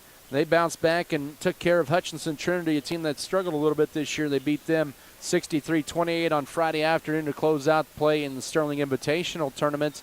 The game where Scott City did it with defense once again and allowed the fewest points for an opponent this year. The Beavers this year led by Junior Mesa. He had a career-high 24 points against Hutchinson Trinity, including 6 threes. He averages 15 points a game. And then Avery Radke almost had a double-double. It would have been the first double-double of the year for the Beavers. He had a season-high 9 rebounds, I believe a career-high 9 boards as well, 10 points and 9 rebounds against Hutchinson Trinity. But it's good to see him scoring. And Scott City finally got the three-pointers going. Their second-highest three-point total of the year at 11 against the Celtics on Friday afternoon in their 63-28 rout. They were also 8 of 11 from the line and shot the ball really well, 56%. But as you heard Coach Gentry, a lot of that was thanks in part to how well the Beavers pushed the pace, the tempo up, and that's what they're going to need to do here tonight. I think Goodland wants to kind of run an up-tempo offense as well, kind of get back to their roots from earlier in the year as well. So we could see a game that could be up and down all night here in this second game of our doubleheader. But Beavers shooting the ball better at the free throw line at 66%, 55 points a ball game, still scoring quite a bit better here as of late. Let's see what can happen here tonight against the Goodland Cowboys. As we're moments away from our starters here tonight. And in case you're just joining us here and you're watching on the BBN, you'll notice that the scores tables and the team benches aren't in the spot where they were over on the east side of the gym. They're over on the west side tonight. First time they've done that. They worked on that here last couple days to get that set up for tonight. That's been a plan all year. They're just waiting on a few things to get going on that, and they finally have it set up on the west side. And it's going to take a little while to adjust, that's for sure. As you can see, they can zoom in on Coach Gentry in the pregame. And let's see. Let's go ahead and get to your starting lineups here. And we'll start off here with the Goodland Cowboys, as they'll be coached by Dawson Raymer in his first season. I mentioned a 2018 graduate. He's the second Raymer in the family to be the head coach of the boys team. His oldest brother Donald was one quite a few years ago. I think he was 5 seasons, I think, as head coach. Assisted by Chase Topliff and Hazen Deeds. Your starters for Goodland, it'll be Connor Cullett, a 5'11 sophomore, averages 17 points and grabs an average of 5 rebounds per ball game. Braylon Mull, he is a 5'11 senior, averages 16.6 points and 3.4 boards a game. A 5'8 senior, Jesus Saucedo, averaging 8.5 points and 1.8 rebounds. Jackson Miller is 6'1 junior. He averages 8.1 points and 8.2 rebounds. And also Trent Sheldon, a 6'2 senior, at 1.7 points and 2.7 rebounds per game. Connor Cullett, Braylon Mull, Jesus Saucedo, Trent Sheldon, and Jackson Miller. For Scott City, they're coached by Brian Gentry in his 10th season, assisted by Joey Meyer and Drew Kite. It'll be the same lineup once again. Brody Steckline, the 6'3 junior, he averages 7 points and 4 rebounds a game. Avery Radke, a 6' senior, 11.6 points, 5.1 boards a game. Drew Metzger, a 6' junior, at 5.1 points and 4.4 rebounds. Cooper Irvin, the 5'9 sophomore, at 3.6 points and 2.9 rebounds a game and 3.1 assists. And Junior Mason, the 6' junior, at 15 points and 2.8 rebounds a game. So the same lineup for Scott City for game number 12 of the year. Same lineup for Goodland for game number 16 of the season. So once again for Scott City, it is Brody Steckline, Avery Radke, Drew Metzger, Cooper Irvin, and Junior Mesa. Once again, your starting lineups presented by Security State Bank. We'll turn the lights off here for the starters. And we'll go to our keys to the game here, presented by State Farm agent Michael Trout. Big key tonight for Scott City, I think, is they got to keep the guards for Goodland in front of them, especially Connor Collett, who does a good job of getting to the line. Second key, keep the pace up for the Beavers. And another key is out-rebound the Cowboys. Do not allow them to get around you and get the rebounds. Those are your keys to the game, kind of like the first meeting. Scott City tonight will be wearing the home white uniforms with the navy blue numbers and letters and lighter blue trim. Goodland in the road black uniforms, gold numbers and letters. Jackson Miller, Brody Steckline tipping in the center. Craig Walmsley, Jake Eicher, Jeremy Dietz, your official. Scott City wins the tap and we're underway.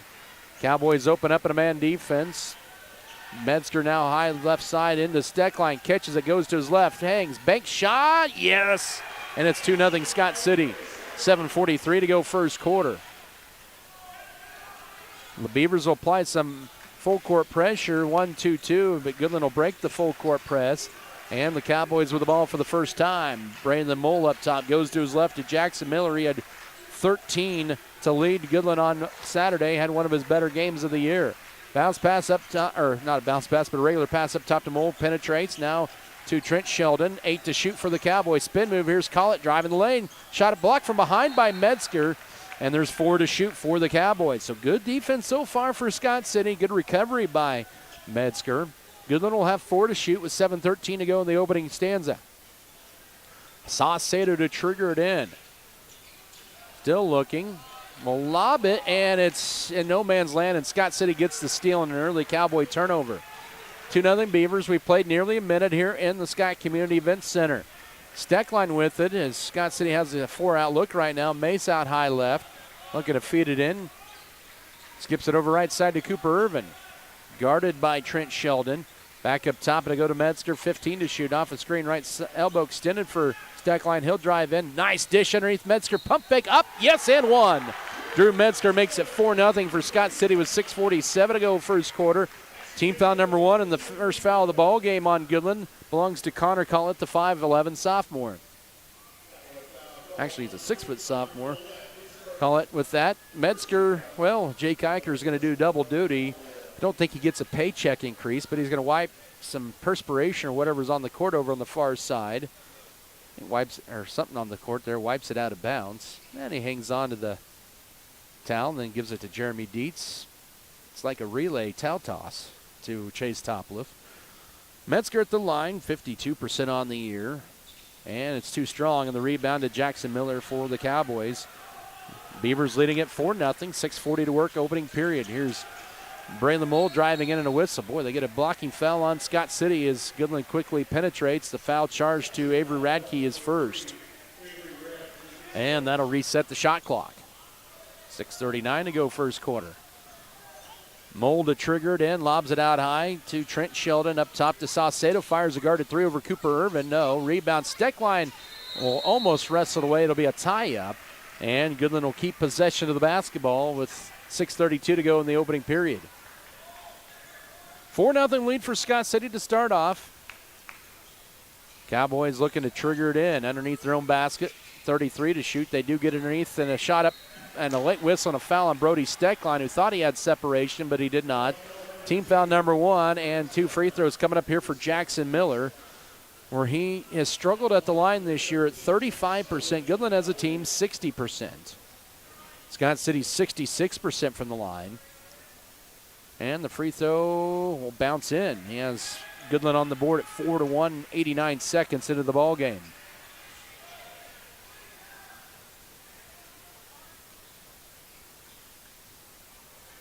Second free throw. Rainbow too strong. Rebound. Goodland with another opportunity at it. Correction, that was Sheldon at the line, not Miller. So I'll get that one right. Miller grabbed the board. And now driving in, here is Miller. Pivots, shot stuffed by Steckline, but Miller gets the offensive board and a whistle, and an offensive foul is going to be charged on Goodland. And that foul will be charged to Jackson Miller, his first. Team foul number 2 on the Cowboys. So both teams with 2 fouls. That's their second turnover. 6:16 to go in the opening period. 4-1 Scott City lead in the ball back. It's going to be Drew Metzger in the front court left. Up top to Brody Steckline. Looking in. One dribble goes to his right to Junior Mesa. Now up top. Here is Avery Radke. Radke now to Mesa. He'll launch a deep 3. He'll be rimming off, or see that 3 rim off, and Braylon Mole grabs his first rebound. Scott City has been out rebounded 4-0 here in the early going, and that was their first 3-point attempt. 2 of 3 from the floor of the Beavers. Driving in is going to be Mole. As he hits the deck, flips it over to his right to Collette. Fade away, mid-range air ball, and that's going to be tipped out that time by Sheldon.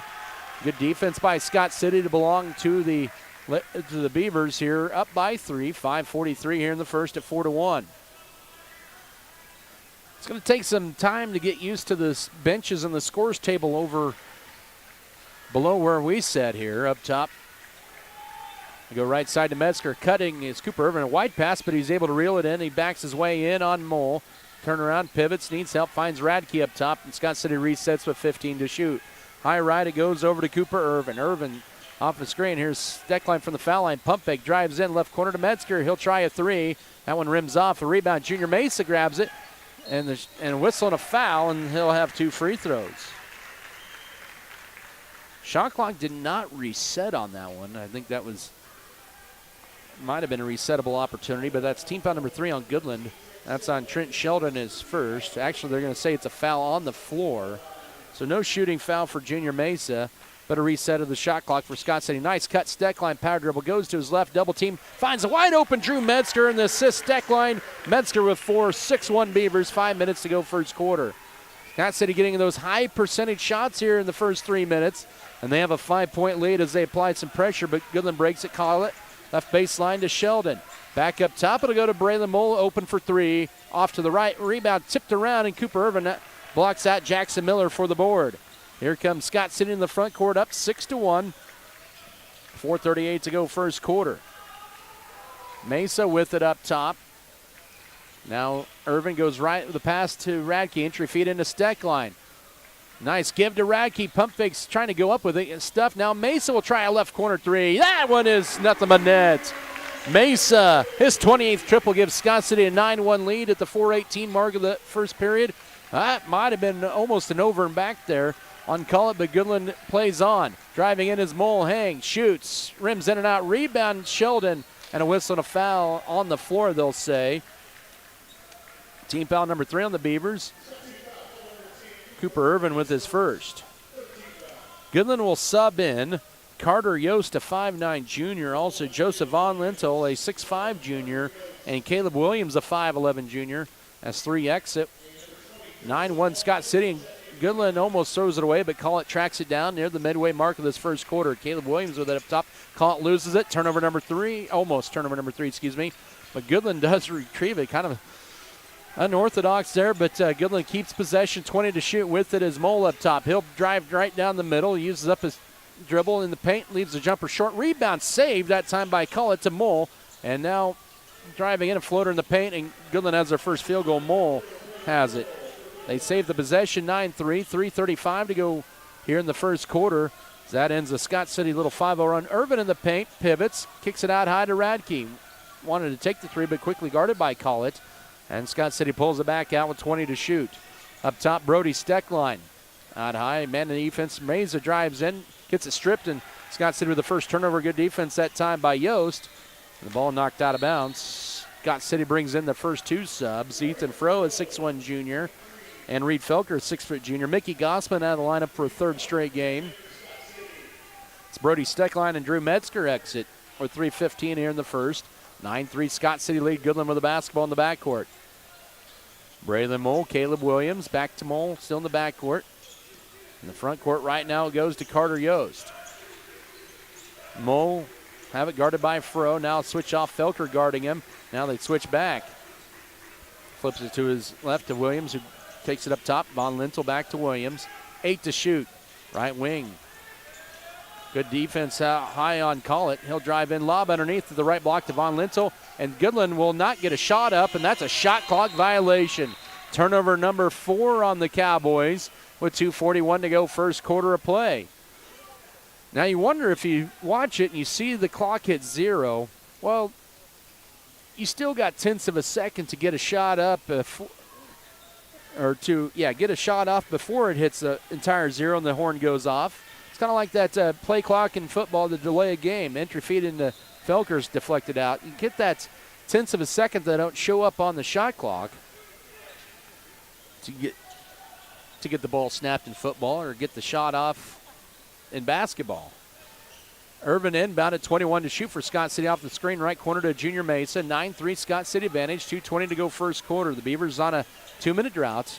Felker catches it out high, 13 to shoot, almost stumbles backwards, goes left to Ethan Froh. Froh crossover dribble, needs help, 8 to shoot, back to Felker. Scott City needs to get going here. They have 5 to shoot, 4. Irvin to push it, drives in, pivots, and he just gets a shot off right before the horn sounds, and Irvin with his first basket, 11-3 at the 2-minute mark of the first quarter. He got that shot off in the 11th hour, and Scott City matches their largest lead at 8. Up top, it's Collett for 3. Rims off, rebound underneath the Carter Yost to Goodland with another offensive possession and pull up in the paint. No for Williams, tipped around and ripped away by Cooper Irvin. Scott City with a 11-3 lead and a whistle and a pushing foul. That'll be team foul number 4. And they're going to get the foul on Carter Yost, his first. Steckline and returns the lineup. Caston Rennan for the first time, the 6-foot senior. Cooper Irvin and Reed Felker exit for the Beavers. 99 first quarter seconds left. 11-3 Scott City. Lob into Steckline, catches it, puts it on the floor. Then get it out at strip now, needs help. Pivots out high to Junior Mesa. He'll just take it to the rack himself and will put it up and score it. He has 5. 13-3 Scott City, 1:26 to go, first quarter of play. Beaver lead is at 10. Goodland with it in the front court with Caleb Williams, and now to Connor Collett. Guarded, he'll drive in, jumps up, shoots and rims off, and the rebound to Brody Steckline. Collett scoreless so far here. Minute 10 to go. Scott City looking to add to their 10-point lead on a 9-2 run over the last 4 minutes. Underneath, nice cut. Here's Froh, puts it up and high off the glass. He's got it down. Froh, his first 2. 15-3. Goodland wants time. Exactly 60 seconds to go first quarter. Scott City with a 12-point lead, 15-3. Basketball tonight presented by JF Beaver Advertising, also Jackson Legal Group, Levin Lawn and Tree, Lone Tree Farms and Livestock, Metzger Family Farms. Also, Midwest Mixer, Miller Veterinary Clinic, Norder Supply, New Life Market, Pioneer Communications, Perfect Auto Detailing, Plain Jan's Platinum H Insurance. Also want to thank Pokey Feeders, Precision Ag and Seed Protect Spraying Service, Our Brothers Auto Body Mechanic, Richards Financial Services, Iron Insurance Partners, Rotomix, Scott City Ice Center, and Scott City Pharmacy Giftologists. So the Beavers are off to a hot start and getting some high percentage shots along the way, and they have built up a 15-3 lead on an 11-2 run over the last 4 minutes. With a minute exactly to go in the first quarter, Goodland burning their first time out of the game, and Scott City applies some pressure in the backcourt out of the timeout. Just a little token pressure to burn some time. 50 seconds to work here in the opening period. Goodland, they just barely got it across with tenths of a second to spare. Jackson Miller back up top to Braylon Mole. He saw the shot clock as well and knew how much time he had left. 40 seconds to work Mole around to have a double screen out high. Goes to his left, guarded by Froh. Now Mole to the foul line, pulls up and knocks it down. He has 4 of Goodland's 5 points. 30 seconds to go first quarter. It's 15-5 Scott City. The Beavers will go for the final shot with a 10-point lead. Mason in the front court gets a screen out high, goes to his left. Guarded out high by Caleb Williams. Now uses up his dribble, finds Avery Radke from 17, right baseline, no. Rebound ripped away by Jackson Miller for Goodland. 7 seconds, 6 seconds driving in as Mole flips one up, and he's got the last 6 for the Cowboys, 15-7 with 2 seconds, 1 second, and the heave will be well short of that's the end of your first quarter. So Goodland with a little momentum with the last 4 points of the quarter, and they'll take a 15-7 lead into the, Scott City will into the second quarter. Back in a minute. This is Beaver basketball.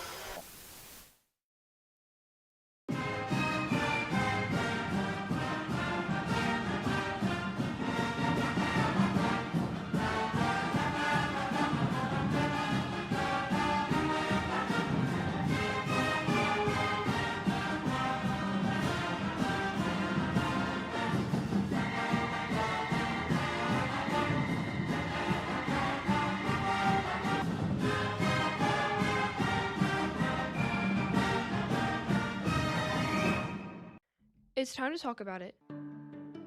Having a bad relationship with food can not only affect your physical health, but your mental health. If you have an eating disorder, the most important thing you can do is tell someone you trust. If someone you know has an eating disorder, try talking to them about how you can help them get better. It's not about shaming, it's about supporting.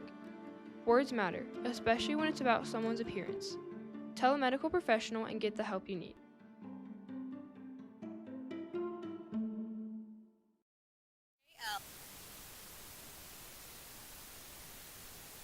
Their members and the community they serve. Wheatland Electric, delivering energy for life. A Touchstone Energy cooperative. Back here for the second quarter, Scott City the ball up by 8. Caston Reno drive in, wrap around right corner to Ethan Furrow in the right corner. 3, way strong that time. And Braylon Mole with the rebound, 15-7. Scott City leads heading into the second quarter. As driving in is Mole, he has 6 of their 7 points and misses the run. But the rebound to Trent Sheldon can get that, and here's Scott City back the other way. Beavers led by Junior Mesa with 5, Drew Metzger with 4, and now Furrow with a 3 up top and splashes it home. He has his 5th point, and his 5th 3 gives Scott City an 18-7 lead.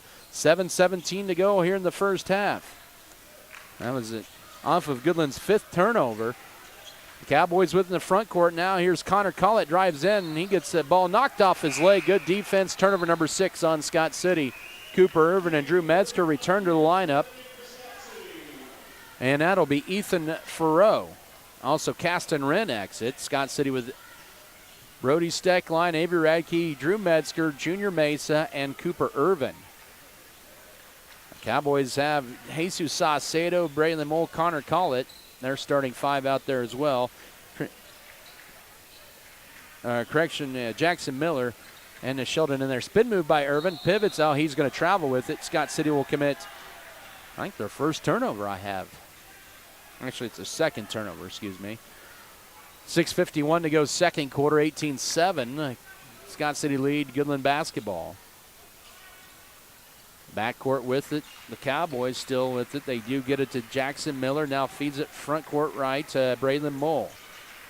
Right wing, he'll just stop and pop a 3. Short. Shooting woes continue for the Cowboys. That one pinballs around, and Irvin the last to touch it. It'll still stay with the Cowboys. They'll have a new 35. Goodland was 3 of 13 in that first quarter. Scott City was 7 of 10. Beavers now with 2 threes in the ball game. Inbound in right wing to Connor Collett, off a screen up top to Saucedo, and he'll be unaccounted for, but too strong on the 3. Jackson Miller skies high for the board, and the Cowboys with another chance at it. Saucedo goes around, leaves it wide right, but a rebound. Sheldon misses that one, and a whistle and a foul.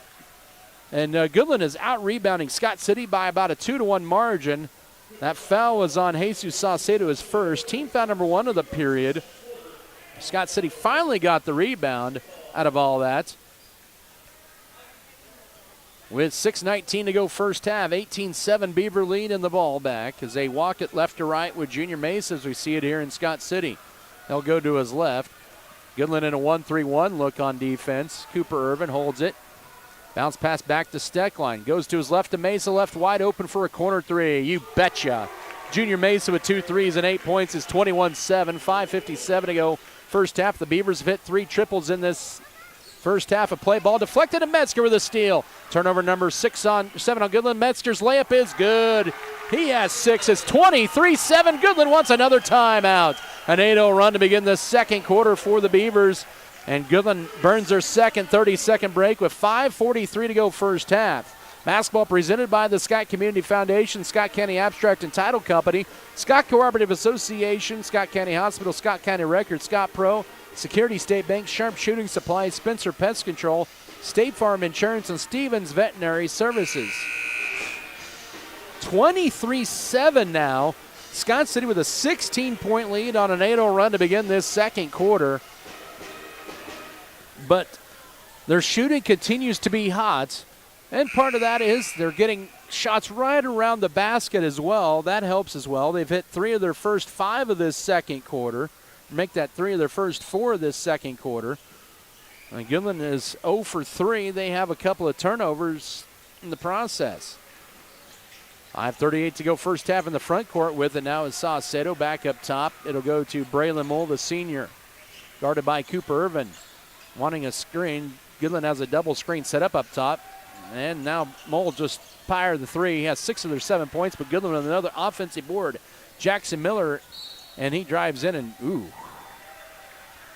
Jake Eicher with the call, an interesting one. Team foul number 1 the second quarter. That's on Drew Metzger, his first. Mole has 6 of Goodland's 7 points with 5:19 to go first half. The Cowboys approaching a 3-minute scoring drought. They'll throw it up top to Trent Sheldon. Sheldon, a couple dribbles and hands it off to Mole. He'll look to step back, looks to drive in on Mesa, pulls up left elbow and leaves it short. But the rebound, flips it up from point blank, and he's on the board. Boy, second and third chance opportunities big for Goodland in this game, 23-9 as we approach 5 minutes to go first half. Reed Filker to check in next dead ball, right side over to Junior Mesa. He'll launch one from right in front of the Goodland bench, a little strong on that one, and Goodland boxes out with Braylon Mole. 4:48 to go first half, 14-point Scott City lead. Mole drives in, now to Jackson Miller. Couple of dribbles out high, uses it up, guarded by Mesa. Goes left with the pass to Braylon Mole at the wing. 18 to shoot. Lane pretty much cleared out. Now Miller enters it, and now up top it'll go to Saucedo. Bounce pass deflected, and Irvin gets on the deck, and now it's loose, picked up. And Metzger with the steal. Here's 2-on-2 numbers. Mesa pulls up, shoots it, and scores it. He has 10. 25-9, 4:22 to go first half, and Brian Gentry will burn a 30-second timeout out of that transition. Beavers now up 25-9 with 4:21 to go first half, and the Beavers are on a 10-2 run here in the second quarter. I think the message more than anything else for Scott City there in that timeout is rebounding, and Goodland has dominated the glass here in the first half.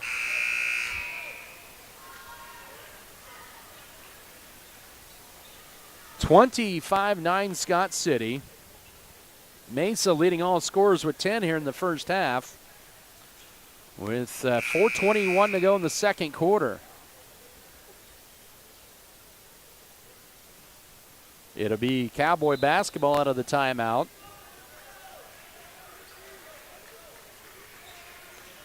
As bringing it across will be Caleb Williams. Williams guarded by Metzger across the half-court stripe. Now throws it over to his right to Joseph Von Lintel. Metzger almost gets a steal up top. Deflected pass and kept alive. Now left wide open, left wing. Reed Kieran for the first time. Short on the three. Got a pushing foul underneath. That's going to be on Brody Steckline, says Jake Eicher, his second, and the team's second of the period. And a new 35 was Reed Kieran for the first time, the 5'10 freshman. Yep, he did give him a little nudge. As now Brendan Cook in for the first time. Boy, Brody Steckline's really had a hard time staying out of foul trouble in the first half. 25-9, Scott City midway, second quarter. Left wing Braylon Mole.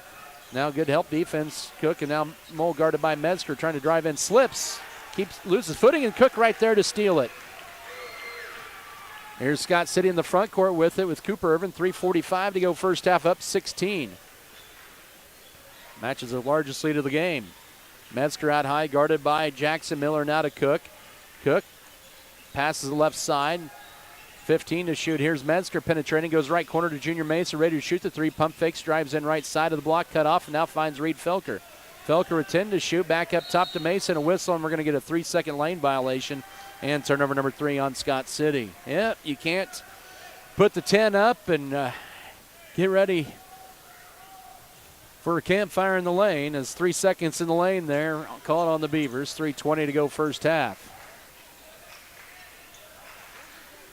Mole with it. Now they work it over front court left to Reed Cure. Back up top to Caleb Williams. Williams for the dribble out high. We approach the 3-minute mark of the second quarter. Scott City very good on defense in the first half. 25-9, they lead it here. Working around left side out high to Reed Cure. 10 to shoot off a screen for Caleb Williams. Pump fakes on the three. Will drive in. And the Miller with 5 to shoot. Back up top to Von Lintel. And now Mole will take a guarded three. Bury it, and it's fouled. 25-12. Goodland's first three with 2:50 to go first half. And Scott City battling a little foul trouble as Drew Metzger gets called for his second foul. So Mole hits the three, has 9. He's 74% at the line. And Aiden Trango in for the first time. 5'7" sophomore back in as Connor Collett for Goodland. So Junior Mesa to check back in. Drew Metzger off to exit with 2 fouls. Steckline and Metzger each with 2 fouls. Scott City has been whistled 3 times in this period. Goodland won, and Mole convert the rare 4-point play to get him into double figures. He has 10 of their 13 first half points. It's 25-12 with 2:45 to go first half. Tarango works around the 1-3-1 left to Irvin, and now back to Tarango. Bounce pass to Felker toward the right corner. Bounce pass now into Cook. Back up top, Tarango. Now to Mesa. He'll try a 3 out high. Oh, that one halfway in and out. Rebound, Cook with it. It'll be a foul on the floor before he goes up, but he'll be credited with a rebound for Scott City and team foul number 2 on Goodland. That'll be on Joseph on Lindell. That's his first. And it's going to be Avery Radke for Reed Felker. Scott City 25-13 lead over Goodland. 2:27 to go first half. This is a Goodland team that's had some big wins this year, including a win at Hugoton a couple weeks ago. Junior Mesa left wing. Holds it, 25 to shoot as he pulls it back out. Goodland switches off to a man defense. Irvin with it out high, goes to his left. He may take this one all the way. Pump fakes the left block. Nice up and under move and flips it up and scores it. He has 4. 27-13 as we approach the 2-minute mark of the first half. Scott City, 1, 2, 3, 4, 5 different players have scored in this first half. And now turnover, they say, call it, jump stopped in there, and here's Scott City back the other way. Radke skips it to the trailer. Cooper Irvin up top. He'll drive to the foul line, slipped, holds it now, gets it back to Aiden Tarango. Minute 40 to go first half. 27-13 Scott City lead in the basketball. 18 to shoot. Mesa with the dribble. Goes to his left out high. Gets a screen from Cook. Looking to drive in. 10 to shoot. He'll penetrate. Gets stripped going up. That went off of Goodland, they'll say. 9 to shoot with 90 seconds to go first half. 27-13 your score. Mesa to inbound it in. Trying to find somebody. Finds Radke through traffic, and that one knocked out by Goodland. 1 second off the clock. Trent Sheldon in for Vaughn Lintel. 27-13 Scott City lead, and now back in will be Caston Wren. He will replace Cooper Irvin. Coach Gentry probably didn't want him to get a second foul here as well. Inbound into Tarango back up top. Now 6 to shoot. Off the screen, it's left corner Mesa. 3 seconds, 2 seconds, 1 second. Radke launches a 3 as the shot clock winds down, hits the rim, and Tarango can't get to it. And Scott City did not really pay attention to the shot clock, and they had to rush a desperation shot up and out of bounds that belonged to the Cowboys with 76 first half seconds to go. Jesus Saucedo in for Goodland. Out is Caleb Williams. Back in as Reed Felker for Brendan Cook. 27-13, Scott City up by 14. They have never trailed in this game. It's been a 12-6 run in the second quarter for the Beavers. They had a 8-0 run to begin the second quarter. Down to a minute 8 to go first half. Bounce pass over left side to Connor Collett. Now left side to Braylon Mole. Back out high to Saucedo. Up top, it'll go to Trent Sheldon. They work it over right side to Jackson Miller. 55 seconds to go first half. Mole loses the dribble as he's driving in, and Scott City forces turnover number 9. 48 seconds to go first half. Here's Radke into the front court. Beavers can work the clock right, get a good shot here. They can work a 2-for-1 to close out the half. Up top, here's Radke. He'll drive to the foul line. 35 seconds. Here's Mason, left corner 3. Too strong. Radke couldn't get it in the hands of Jackson Miller, and Goodland will go for the final shot of the half. Or will they? We'll see. With it is Trent Sheldon up top. Here's going to be Braylon Mole back up top. From Sheldon to Mole, 18 seconds. Shot clock is off. 27-13, Scott City leads it. Coach Dawson Ramos say, let's go for the final shot here. 8 seconds to go. The Beavers do have a foul to give. And goes over to Jackson Miller. Now to call it with 3, with 2. Foul line, fadeaway. Baked in, and a desperation heave gives him his 4th point, and Goodland back to within 12. Going to the locker room at 27-15. Scott City played it pretty good, but a great play by Collett for his 4th point. Scott City up by a dozen at the break, 27-15. Come back in 3 minutes with your halftime show. This is Beaver Basketball. Are you struggling with low energy or just not feeling like yourself? Do you need to make time for self-care and rejuvenation? come see us at Elevate U. Elevate U is a hometown medical spa that offers a relaxing environment. We offer aesthetics such as Botox and are your comprehensive source for lab draws, injectable and IV therapies, weight loss consultation, and hormone treatment for men and women. Elevate yourself and set up an appointment today with Elevate U. Located at 105 West 11th Street in Scott City, text or call 872-7675 or find us online at elevateumedSpa.com. BBN is brought to you by Ag Management Services, All-in-One Wash, B&H Paving, First National Bank, HRC Feed Yards, JNR, Next Tech Wireless, Pioneer Communications, Red Barn Enterprises. There are places where people truly value relationships, where distance is measured in acres, and all roads lead to families on one mission: to provide for their loved ones, their community, and the world. That's where you'll find us. Generation after generation. Farm Bureau Financial Services. It's your future. Let's protect it. Contact Farm Bureau Agent Berta Binns and Sales Associates Sam Giesick and Joni Stegman today.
Furrow Heating and Cooling of Scott City is a proud sponsor of Beaver activities. Brent and Angie take pride in helping our activities and support our students 100%.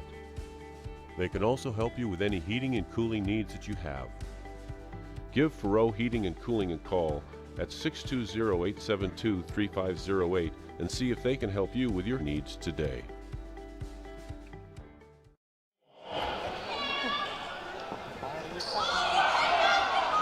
Cheer him on, let a little noise.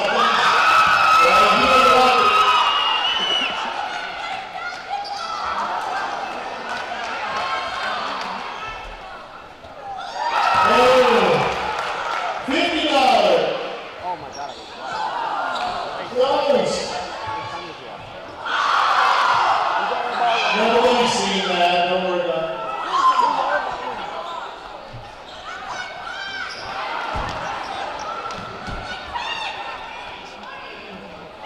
Time's up. $50 for Scott Campbell tonight. Let's go play poker. Maybe you can put some money in your savings account tonight. You gotta help your dad out. Oh, I'm a little short. A little bit of noise, but help him out. There's $50. Oh, close.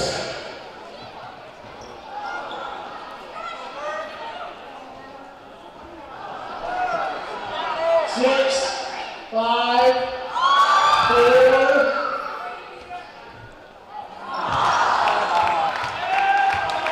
Oh, time's up. $50 for each of those gentlemen this evening. Thank you to Security State Bank for sponsoring this Shoot for Savings Challenge.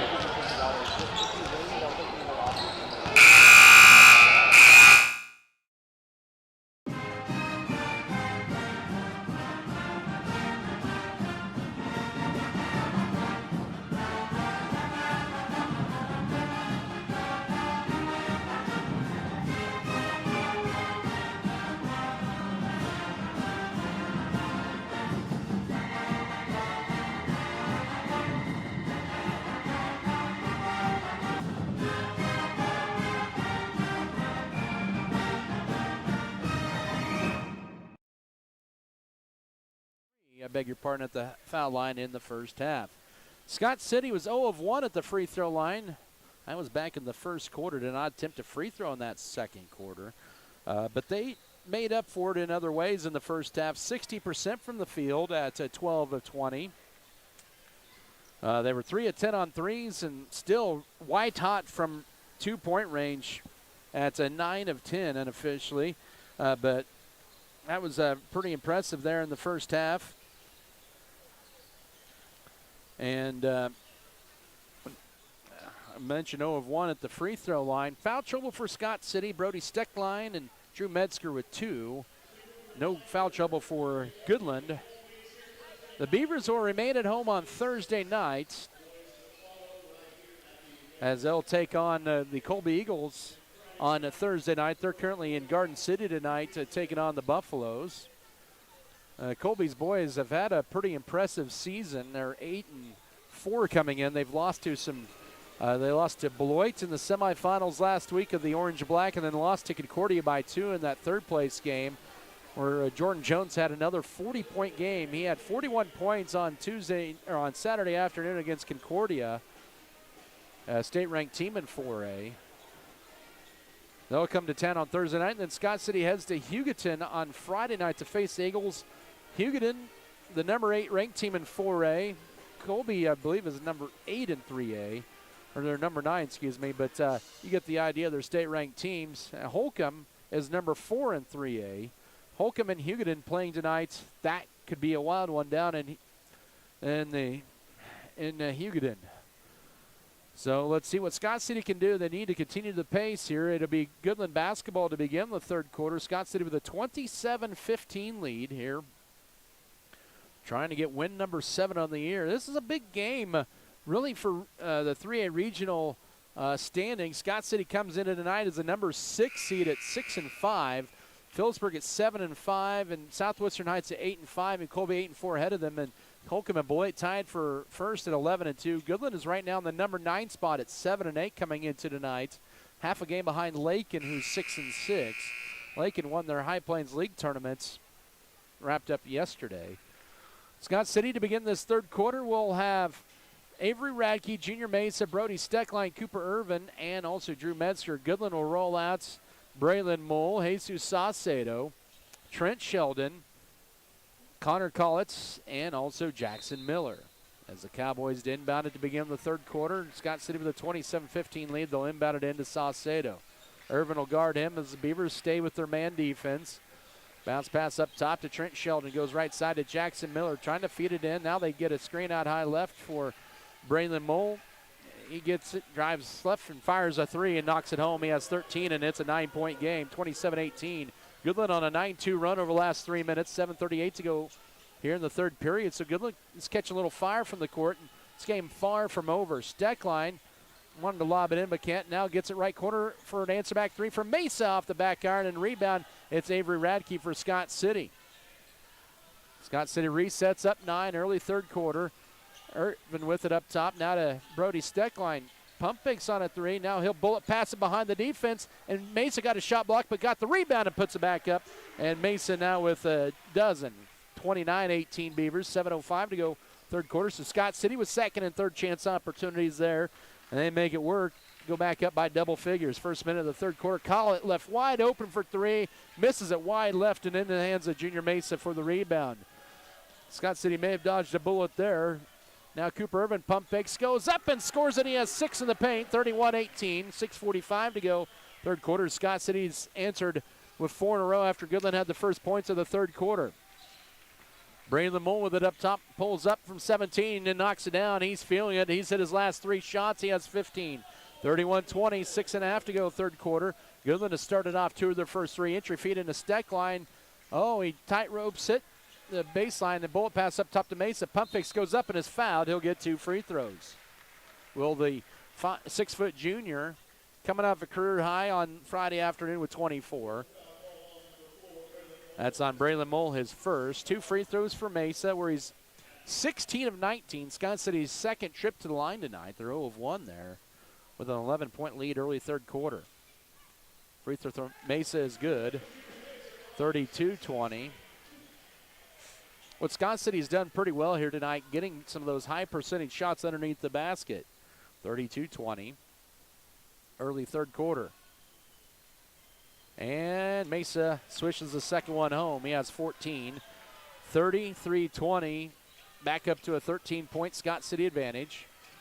Scott City playing a little pressure in the backcourt. Goodland breaks it with Connor Collett. He'll drive left side, goes downhill high up the glass, but he's going to get to the foul line. That's what he does so well, going downhill and getting to the foul line. And foul number 1 on the quarter on Scott City. Cooper Irvin picks up foul number 2, but Collett, a 69% free throw shooter. Goodland 2 of 3 at the line and now 2 of 4.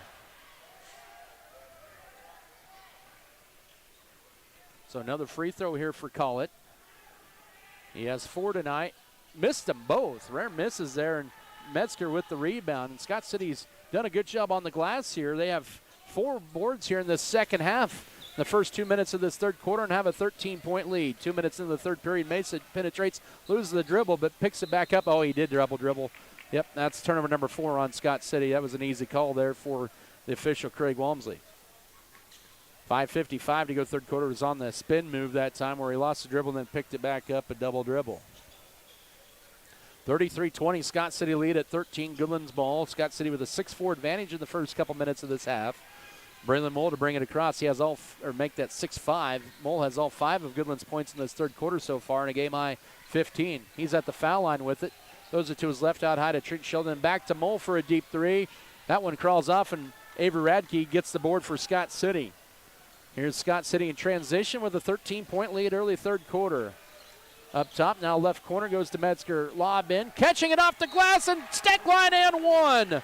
Steckline with 4, and it's 35-20 with 5:22 to go third quarter. Team foul number 2 on the Cowboys. Jesus Saucedo picks up his second. He's the first Goodland player with 2 fouls as he'll exit. Caleb Williams enters the game once again for Goodland. And Steckline at the free throw line. 60% on the air. That one rims off, and the rebound to Jackson Miller. Already has his 7th rebound of the night. 35-20. Scott City's pushed their lead back up to 15. Mole at the left elbow. Too strong of the jumper. Rebound wrestled away by Steckline for Scott City. And a whistle and a foul on Connor Collett. That'll be his second. And already 3 team fouls in the period on Goodland. Correction, they're going to get that on Miller, his second, not Collett. As Joseph Von Lentel and Carter Yost into the Goodland lineup for Collett and Trenton Sheldon. Scott City with the last 4 of the ball game. They're on an 8-2 run over the last 2+ minutes, leading 35-20. 5 minutes to go third quarter, and a Steckline left block pivots. Little hook shot leaves it short, but right underneath there is going to be Radke with the board. Out high to Irvin, ball fake. He'll drive and spins, and he travels with it. Turnover number 5 on Scott City. Good hustle for the rebound nonetheless by the Beavers. Can't push their lead past 15 here. 4:48 here in the third quarter. 35-20 Scott City. And now Williams needs help.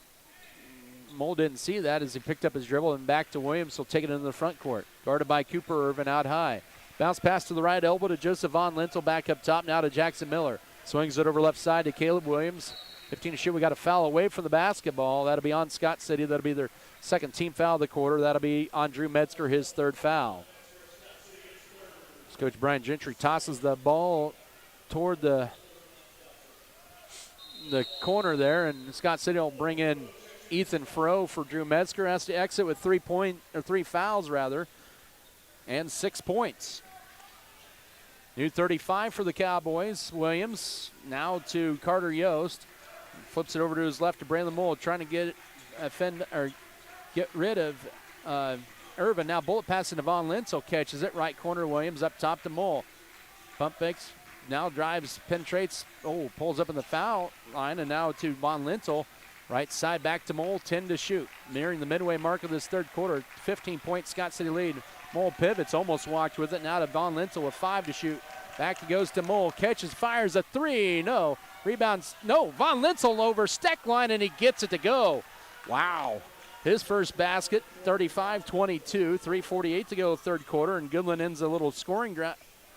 Irvin with it, bounce pass up top to Junior Mesa. Goodland rotates around on defense.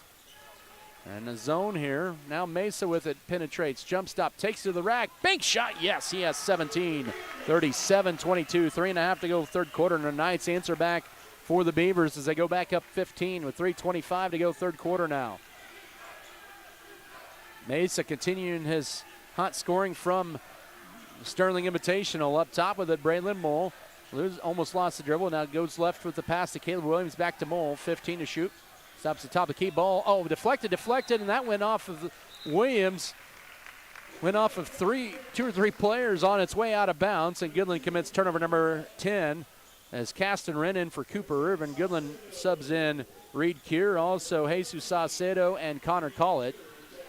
Scott City looking to extend their 15-point lead at the 3-minute mark of the third, 37-22. Mesa to take it into the front court. drives in the paint, jump stop, hangs from point blank. He has another basket. He has 18, 39-22, 2:48 to go, third quarter. Scott City's largest lead. They're on a 12-4 run here over the last 4.5 minutes. Reed Keir with it out high, uses up his dribble, needs help, goes to the left to Braylon Mole. Mole guarded tightly by Caston Wren, back up top to Connor Collett. Guarded by Brody Steckline, number 2 guarding number 2 there. He'll drive in on Steckline, pivots, flips up a hook shot, bounces off, rebound, tipped around. Who's going to win it? It's going to be Brody Steckline for Scott City as he gets harassed. Triple teamed, and now he forces a tie-up. I think it should be a tie-up. Yep, it is, and it's going to be Scott City's basketball. So they'll keep the possession there with 2:18 to go third quarter. And Scott City looking to add, it's an 8-2 run over the last 4 minutes. And a 17-point lead at 39-22. Mesa into the front court left sideline. We'll skip it over right side to Ethan Farrow. Wanted to go high-low to Radke but couldn't. Now Caston Wren up top. Back he goes to Farrow. 2 minutes to go third quarter. Scott City now 10 to shoot. Mesa with it up top, guarded by the freshman Keir. 8-7, 6 seconds to shoot. Caston Wren. Scott City now to Steckline. He'll drive in. Now to Junior Mesa, left side. Yes, for 2. Outside the lane, and Scott City has a 19-point lead with 1:46 to go third quarter. Timeout on the floor. It's a full timeout taken by the Beavers. We're back in a minute. This is Scott City basketball. On the farm, every decision matters. You wouldn't trust a doctor to give your family a one-size-fits-all prescription, and seed shouldn't be one-size-fits-all either. At Circle C Farms, we've partnered with Beck's, America's largest family-owned seed company serving farmers for 5 generations. With Beck's, you get more than seed. You get commitment rewards, early order, and quantity discounts with flexible, low-rate financing options. Circle C Farms and Beck's, family to family, growing the future together. BBN is sponsored by Circle C Farms, Iron Insurance Partners, David Post, Norder Supply, Our Brothers Auto Body and Mechanic, Scott City Eye Center, R6 Ag, Farm Bureau Financial Services, Scooters Coffee, The Cottages at Garden City.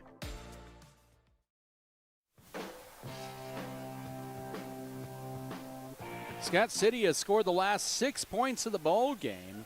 Actually, the last 8. Well, yeah, last 6. But nonetheless, they're on a 10-2 run over the last 5 minutes, and they have a 41-22 lead with 1:40 to go third quarter. We're back to action here out of the timeout. Collett trying to drive in on Wren. Backs his way in, and the whistle. He calls a foul on the floor. I don't think your Scott City will just take that. So Caston Wren picks up foul number 1 and team foul number 3. Both teams now with 3 fouls in the quarter. But Scott City has opened up a 41-22 lead with 95 third quarter seconds remaining and a new 35 for the Goodland Cowboys. They'll avoid the 5 count. The pass into Braylon Mole from Reed Keir, driving left side, and Mole trying to drive in on Fro. Good defense on him. Back up top to Salcedo. He has an alley right down the middle lane and lays it up on the right side. First basket, 41-24, minute 23 to go here in the third period. Scott City's lead back down to 17 late third. Back up top left to Caston Wren. Entry feed into Junior Mesa, backing his way in. Goes to his left, trying to add to his 20-point night. Leaves it short off the left. Here's Goodland racing back the other way. The final minute of this third quarter with Braylon Mole. Puts up a tough shot. He has 17. 41-26, 58 seconds to go third quarter. And the Cowboys have quickly struck with 4 in the last 25 seconds. In the front court to Avery Radke. 50 seconds to work third period. Steckline up top goes right to Junior Mesa. Mesa help defense up top by Collett. Down to 20 on the shot clock. Right side to Ethan Fro. Throws it back out high to Mesa.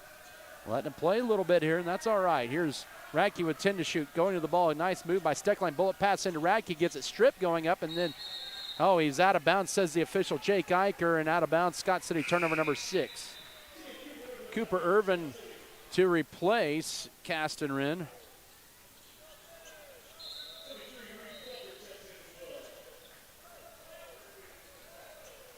And back in is Reed Felker for Ethan Fro.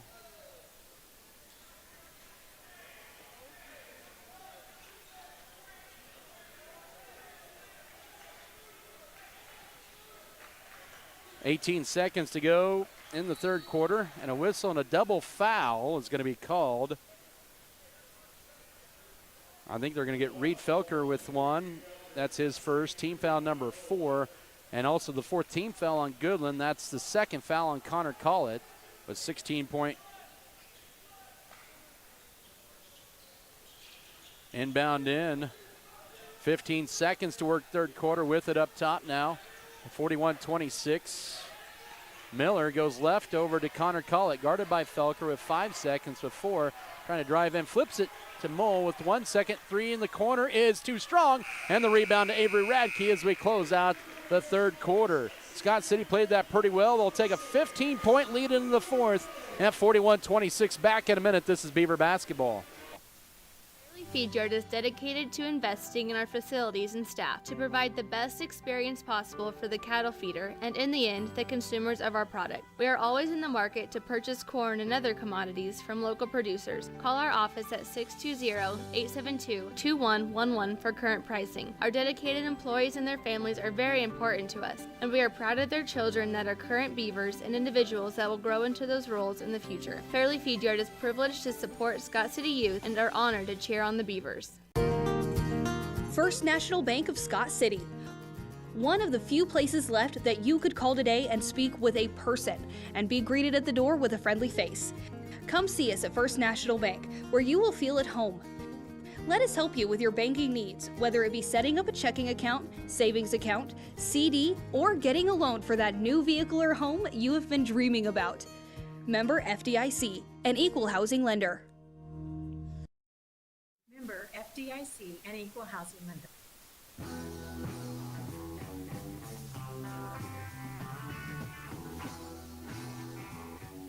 (41-26). It'll be Goodland's ball to begin the fourth quarter after they got the last 4 points of the third quarter.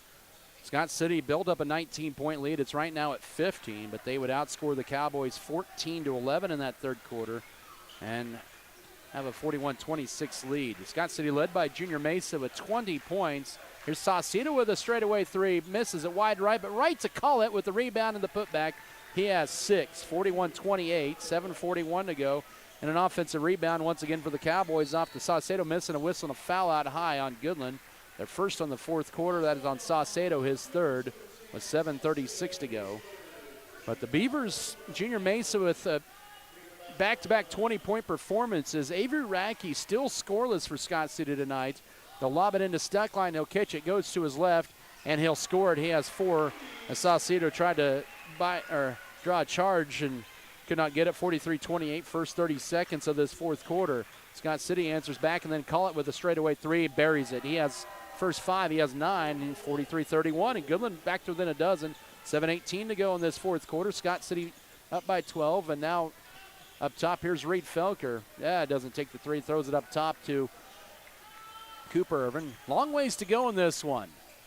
First minute of the fourth quarter, Mesa up top. Goodland playing man defense. Entry feed to Steckline. Has good position. Lost it, picks it back up.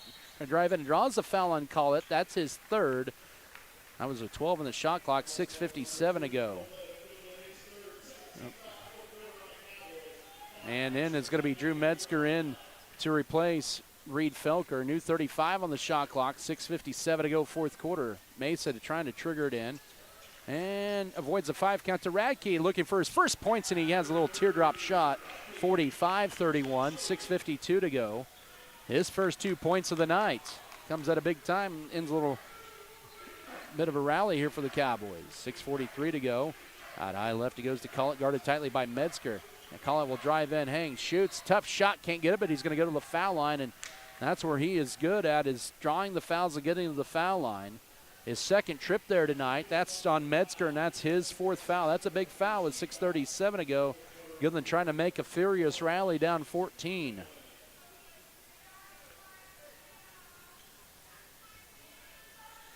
First of 2 charity tosses for Collett is up and good. He's now 1 of 3 at the line. Goodland just 2 of 5. It's 45-32. 6:37 to go. Aiden Trango checks in for Metzger, and back in is Caleb Williams for Jesus Saucedo.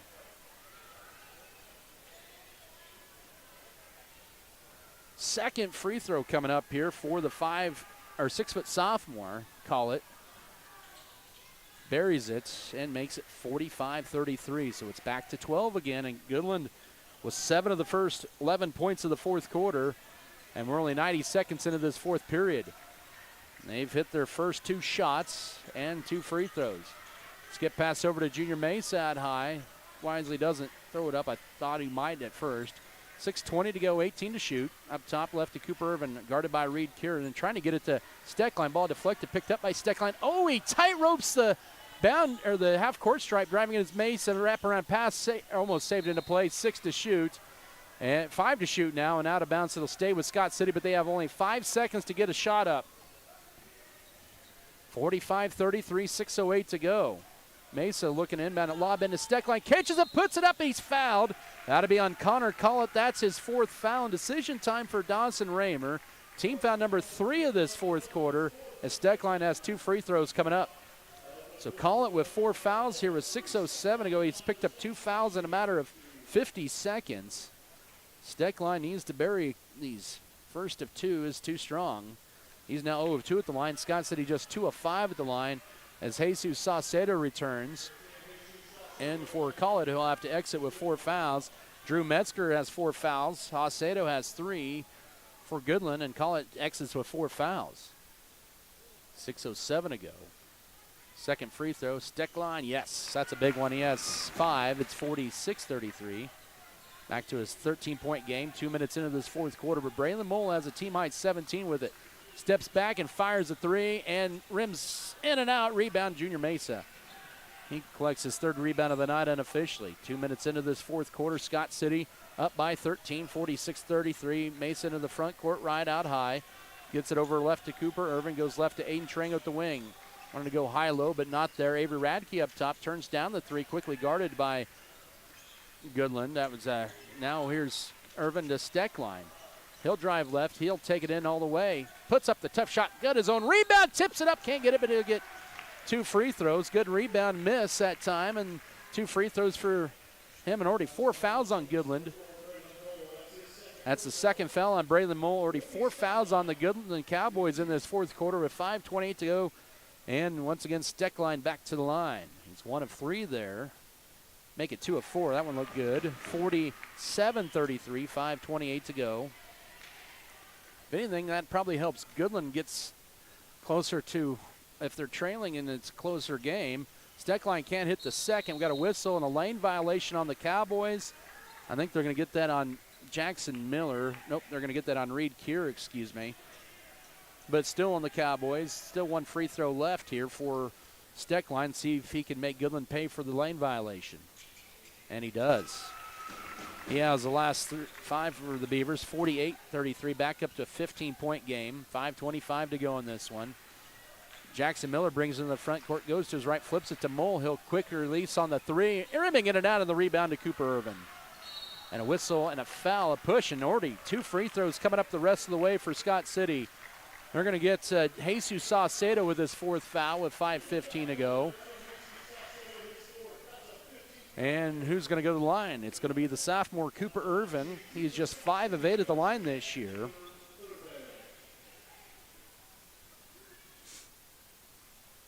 Scott City, who only had 4 free throw attempts through the first 3 quarters, are attempting free throws 5 of 6 of the fourth quarter. Irvin swishes home the first and makes it 49-33 with 5:15 to go. Connor Collett has to come in. It's desperation time for the Cowboys with 5:15 to go, and out is Reed Keir. So Saucedo and Collett out there on the court still with 4 fouls. And Irvin knocks him down. He has 8, and it's 50-33. Scott City's all of a sudden on a 5-0 run, back up by 17. 5:10 to go in this one. Connor Collett with it. He'll go to his right, guarded by Steckline, and now up top to Caleb Williams. Bounce pass left to Jackson Miller. Miller looking to penetrate, hands it off as they're trying to get open for a 3. Driving in is Mole. He'll lay it up, but he's going to draw the foul. And 2 free throws for Braylon Mole. This will be his 2nd trip to the line tonight. They're going to get Brody Steckline with his 3rd foul with 4:56 to go. 2nd team foul on Scott City in the fourth quarter. And Mole, who comes in at 74% at the line, is 1 of 1 tonight. He has a team-high 17 and make it 18. 50-34. All of a sudden, this has turned into a free throw shooting competition Goodland with their last 3 points at the foul line. Scott City with their last 5 as well at the charity line. Hits them both, 50-35. 19 for the 5'11 senior. 6 off a career high. He's set in the season opener against Cimarron. Cowboys do go to Cimarron on Friday night. With it is Scott City up top. Cooper Irvin, 20 to shoot, 4:40 to go. 15-point Beaver lead. Irvin hesitates, and he'll just try a 3. That one's wide right, but the rebound, Caleb Williams has it for Goodland. Goodland with the ball in transition. Mole turns down the 3. He'll drive in instead and lay it up. Leaves it short, and the rebound to Brody Steckline. You got to wonder, the hesitation may have cost him a basket. With 4:20 to go, he was left wide open, and to be honest, I was kind of surprised he didn't take the 3. Nobody within a couple of area codes from Scott City to guard him. Mace up top with 4:12 to go, uses up his dribble now to Cooper Irvin. Scott City can milk a little bit of the shot clock as well. It's down to 10, midway mark, 4th quarter. Aiden Tarango, lob, it's a miscommunication and turnover number 8 on Scott City. Mole with the steal there. He has a hill penetrate. Hang, shoots, in and out. It's rebound to Avery Radke. Boy, that looked good for Mole. He did everything right but finish it. 3:45 to go in the game. Scott City just gets it across with a second to spare, and that's going to be a foul on Jackson Miller, his 3rd. Team foul number 6 of the period. 3:39 to go, and 2 more free throws for Brody Steckline. And if he was eligible for the free throw shooting competition, he's getting some good practice at it in the 4th quarter here. This is his free throw attempts, 5 and 6 of the 4th quarter. And he clanks that one off to the left. He is 1, 2, 3 of 6 now at the line. Remains 50-35 with 3:39 to go. The Southpaw junior, Steckline, knocks home the second one. And we have a timeout taken by Goodland with 3:39 to go. We'll take it as well. Full timeouts, 51-35 Scott City. Back in a minute. This is Beaver basketball. When you want plain talk with exception.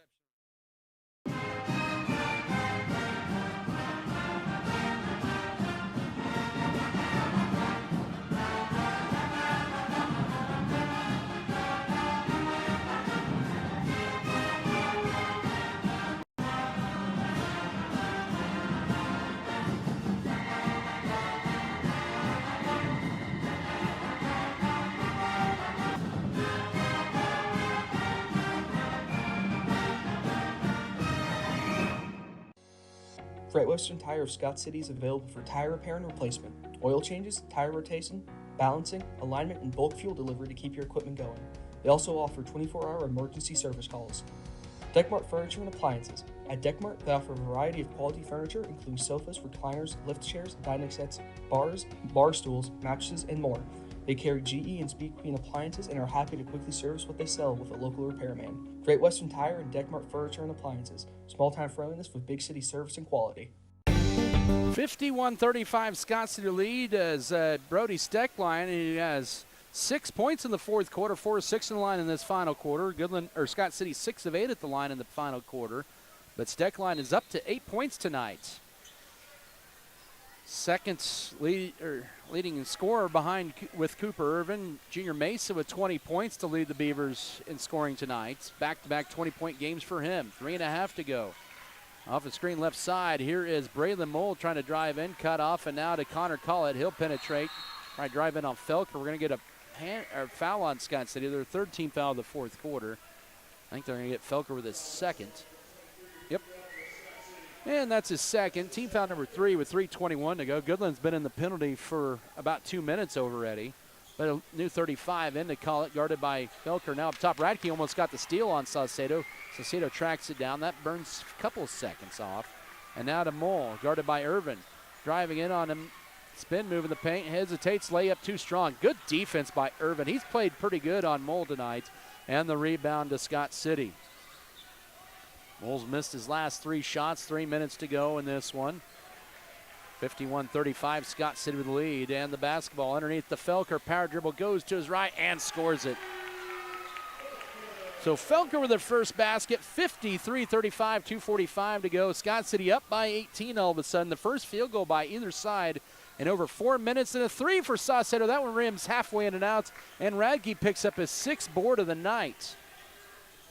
The Beavers, who hit 3 threes in the first half, have gone scoreless in the second half from downtown. We got a whistle and a foul out high. And that's going to be on Connor Collett. He'll be disqualified. He'll finish with 11 points with 2:28 to go. That is team foul number 7 of the quarter, I believe. And Felker will head to the line, trying to parlay a little mini run of his own here with 2:28 to go. As in is going to be Trent Sheldon for Collett. Scott City really did a good job of limiting him in the first half especially. And Felker with the last 3, 54-35. 2:28 to go. That matches Scott City's largest lead of the night. Felker makes it 55-35. He has 4 in a row in the last 23 seconds. 2:25 left. Scott City is going to get a big victory over Goodland and snap a 4-game losing streak against the Cowboys. Goodland is going to drop their 4th consecutive game. This is still a dangerous enough team that I wouldn't want to play in the postseason. Driving in, here's Mole. Throws it over left side to Saucedo. But this is a good win for Scott City tonight. And the layup is good for Saucedo. He has 4 all in this half, 55-37. Final 2 minutes in this one. Junior Mesa will take it across the 10-second line, right with the pass to Casterin up top to Felker. The Beavers will host Colby, number 8 ranked team in 3A, coming up on Thursday night. Go to Hugoton on Friday. In fact, Scott City's next 3 games are against ranked teams in 3A or 4A. 99 seconds left. And then you got Ulysses, who's knocked off a ranked team into Irvin. Spin move, pivots, bank shot leaves it a little short that time, and the rebound to Caleb Williams in the final 90 seconds of this one. Irvin was trying to tie a career high there, and the whistle on an offensive foul, says Jeremy Dietz, and that'll be on Jackson Miller, his 4th, with 1:23 to go.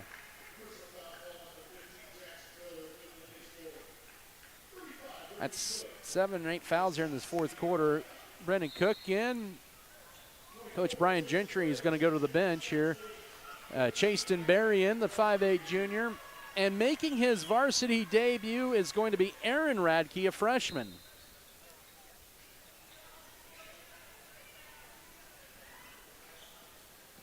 So the night's over for most of the starters. Avery Radke stays in there. Junior Mesa also in there. Final 70 seconds of this one. Oh, little miscommunication between Cook and Aaron Radke. And now Michael Hermosillo checks in. And there's still one left that haven't checked in. We'll see if he does.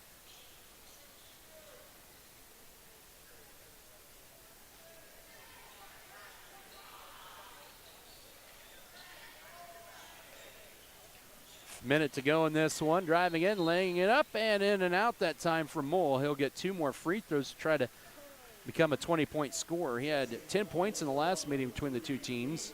Avery Radke, just his 2nd foul. Final foul to give of the night for the Beavers. His coach, Dawson Raymer, will also clear the bench, and substitute number 15 of the night, Chase Cope, will check in, but Mole hits the,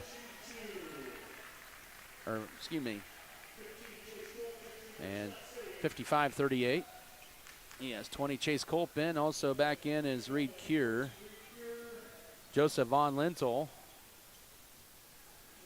Carter Yost. And also in for the first time, Gavin Herron, a 6'1 senior. Tristan Mai, a 5'11 junior, in as well. 55-39. 59 seconds to go. Mole will have a team high 21 points and a game high 21 points. This one's for the subs here, the final 48.2 to go, out of bounds. This is a good defensive win again for Scott City here tonight. They've played some pretty good defense here in this month of January, but they're going to be tested again 2 more nights this week with Colby on Thursday and Hugoton on Friday. Hermosillo off a screen. Here's Aaron Radke looking to drive in. Spin move. He lost it driving into the lane, and it's a turnover. 10th of the night on Scott City. They've done a good job of cutting down the turnovers as well. 20 seconds to go in this one. Shot clock is off. Goodland has the last 4 points. It's 55-39. Beavers are going to hold Goodland well under their season average. In fact, it'll be close to their second season low. Three-pointer miss, rebound. Here's Aaron Radke with 5 seconds, gets his first career rebound, and then ball knocked out of bounds at 2.2.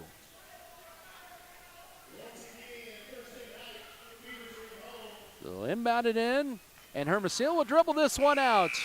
And Scott City holds Goodland to their second lowest point total of the year, 55-39. Scott City wins this one, leading it wire to wire as they improved to 7-5 on the year and are still very much a part of this league's race at 3-2. Goodland drops to 4-3 in the league and 7-9 overall. We'll come back in 3 minutes with your post-game show. This is Scott City Beaver basketball. Deckmart Furniture and Appliances, Scott City.